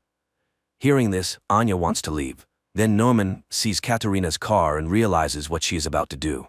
He puts on his quantum mask, which greatly amplifies the power of his voice, and begins to speak while Ivan stands on the car step and aims an assault rifle at him. The mask works. Katerina's car loses control and crashes from a high cliff into the water, but Ivan manages to jump from the step and survives. Then, members of the second squad M, who were heading to the castle, covering for the distracting maneuvers of the first squad, open fire on Neumann, but the soldiers are programmed for total destruction, and one of them engages in a fight with Ivan, not realizing he is an ally. The young man has to kill the soldier. Neumann asks Anya to activate her power, and the girl begins to do so when she recognizes one of the soldiers as her brother. Neumann is knocked down by her force, rocks crash from the sky, and the girl runs to Peter, realizing that this time he is indeed dead. Anya's powers activate again when Neumann falls from Ivan's shot. The girl mourns her brother as teenagers appear on the road. Ivan grabs Anya and drags her away while the children pick up Neumann's body and carry it into the castle. The Russians run to the airplane and manage to take off at the last moment. 9 months later, Neumann, who survived the injury, listens to Hitler's speeches and experiments with a new kind of influence on people, broadcasting his voice through radio equipment. Meanwhile, in Anya's native village, a bearded Ivan arrives from the woods as his woman is about to give birth. Pregnant Anya is dragged into the village where women come to help. As the birth proceeds, an announcement about the start of the war with Germany is broadcast from the speakers. Later, surrounded by streams of power, Anya gives birth to a healthy baby boy. Neumann is immediately informed by a fortune-telling girl. Then one of the villagers recognizes Anya and hurries to tell his fellow villagers whom they have just helped. But Ivan stops him when bombers appear in the sky, from which a large number of paratroopers descend. The film takes place in the small town of Wengenberg, where a young girl named Jennifer lives with a skewed face and a disgusting hump in the family of a cowman. Because of her ugly appearance, the girl is constantly mocked by the locals, and one day when Jennifer is once again mocked by a couple of local young men, the girl accidentally opens a portal to the magical tower Lara in Aretuza, where she's met by the young wizard Istrid. The guy is concerned. All magic leaves traces, which wizards can use to find someone who has even an ounce of magic in them. He decides to save the budding sorceress and opens a safe portal that brings Jennifer home. Time later, a beautiful and wealthy lady arrives at the farm of the girl's father to buy a pig. But upon seeing the girl, she expresses a desire to buy her too. And the father, who does not hide his disgust for his daughter, sells her for half the price of the animal, despite the pleas of her mother, who recognizes the lady as a witch. So Jennifer finds herself in the magical school of the enchantress Decide of Rees, where several girls are already studying. At first, Jennifer takes the separation from home hard and how low her father judged her. She even tried to commit suicide, but when classes begin, she discovers that the young wizard was right. It was her inadvertent wizardry that caused the wave and caught the attention of the school's rector, the wizardess Tisaya. The girls who study at the school have also distinguished themselves with the same unique skills. Soon Tisaya holds the first test. The girls must lift a stone and a flower without touching them and using a spell. Everyone more or less manages to cope with the task, but Yennefer fails. The girl stubbornly tries again and again until Tisaya stops her. Frustrated, Yennefer runs away. Later, she finds Istrid in the cave and tells him her name. Sometime later, Tisaya trains her female pupils to recognize man's greatest fear. She sees the girls in pairs and orders them to look into each other's eyes until they get inside their rival schemes. Yennefer pairs up to encourage the girl, but she again fails. Tisaya is enraged. Yennefer is useless. And this is because she's lying to herself. Even if she were a beauty, no one would love her. Although she's not the only one to whom she has problems, Yennefer shares the problems with her only friend, Istrid, who talks about her schooling. He too was having a hard time with everything. The boy offers to read his mind, and the girl succeeds. One night, Tisaya wakes the girls in the middle of a storm and takes them to the Tor Lara, the most powerful magic place in the continent, entrance to which is only open to members of the Wizard Brotherhood. Today there will be a test in the art of controlling the flows of chaos, which requires catching lightning in a bottle. The girls do not believe in such a possibility, and some get strong discharges even after catching the lightning.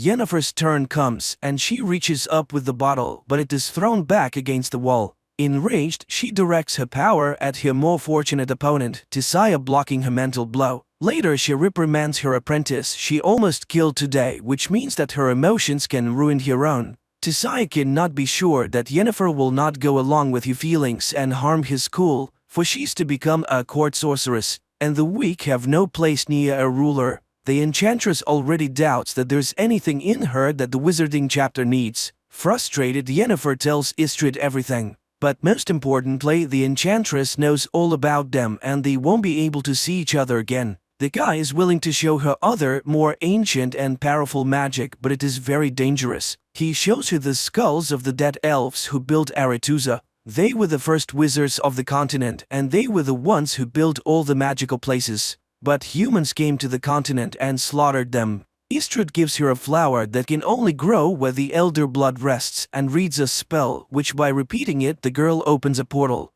The astonished wizard does not understand how she managed to do it the first time, and Yennefer confesses that her real father was a half-elf who died in the purge. It was his blood that made her ugly. The boy kisses Yennefer and confesses his love. Later, she shows Tisaya the flower. It turns out that this was her assignment, to get the plant by applying the skills of false emotion. Yennefer hopes to be elevated. The enchantress promises that she will soon hear a knock and know when it is time. Meanwhile, Istrid is also reporting to his mentor Strigobor about what he has learned about the girl. One night, Yennefer hears a knock at her neighbor's door and, taking the flower, goes after them. She peeks out as Tisaya turns the four of them into eels. The enchantress knows the girl is here and orders her to come out and push her former fellow students into the water. They are now the conduits of magic for Aretuza. Yennefer performs this and then sees many silhouettes of former schoolmates in the water. Time passes. Yennefer enjoys a love affair with Istrid, applying what she has learned to enhance the effect of intimacy. Thus, one day she created a whole crowd that watched her intimacy and then rewarded the lovers with applause. The guy is amazed at her imagination. What will she come up with next time?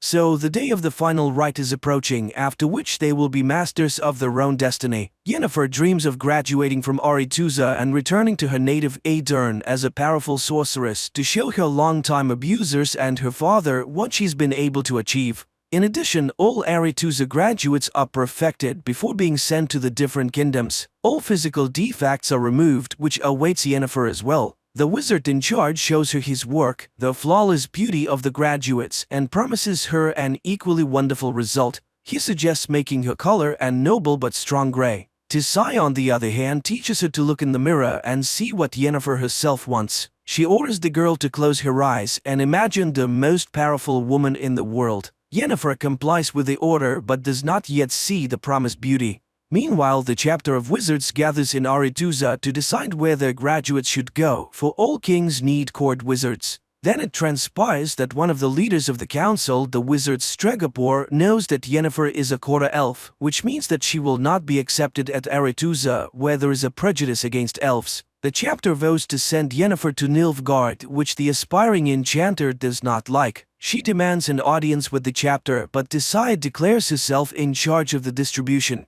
Yennefer is beside herself. She has no intention of wasting her life serving the king of a small southern kingdom and a lover of women. The tutor reminds her of the elven blood, and the girl understands how Stregobor knew about it. The initiation ceremony begins, which Yennefer does not attend. Worried, Istrid finds her behind a letter to her father asking him to confirm that she's his own daughter. The boy does not believe that this letter can convince the chapter.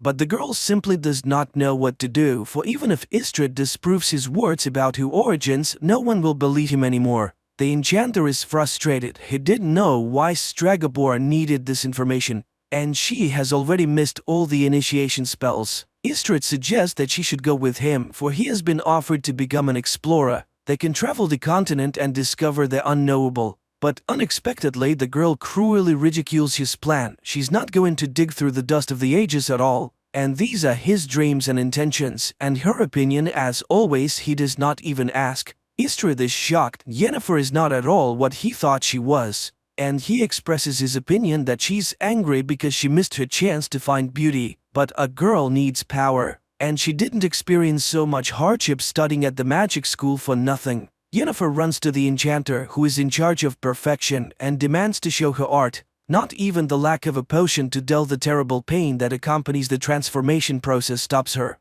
As the magician begins the process, Yennefer asks for her eyes and the cut marks on her hands as a reminder of her former weakness, and the wizard informs her that every magic has a price. Having been reborn, she will not be able to walk. But the girl agrees to everything, even to the removal of her womb necessary for a complete transformation. The magician reads spells, and the girl screams in terrible pain and rips the chains with which she was tied to the table. Her spine straightens, her entire body seems to melt and shift from one form to another. Finally, writhing in pain, Yennefer loses consciousness. Meanwhile, in the main hall of Aretuza, the initiation ball continues. Suddenly, Tissaia sees a door opening in which stands an unusually beautiful girl with violet eyes. She realizes that Yennefer has disobeyed her orders and hurries to take her away. But it is too late. The Aedern ruler has already noticed the beauty. He invites her to a dance where he expresses his desire to see her as court wizard in his kingdom. Tissaia has to retreat and only watch the dance of the king and the enchantress from afar. Directed based on a series of books by Sapkowski, The Witcher is quite curious, fascinating and vivid. The atmosphere of magic, the world of monsters and steel swords transferred quite well, so the adventures of the female protagonist will be even more exciting in the next episodes.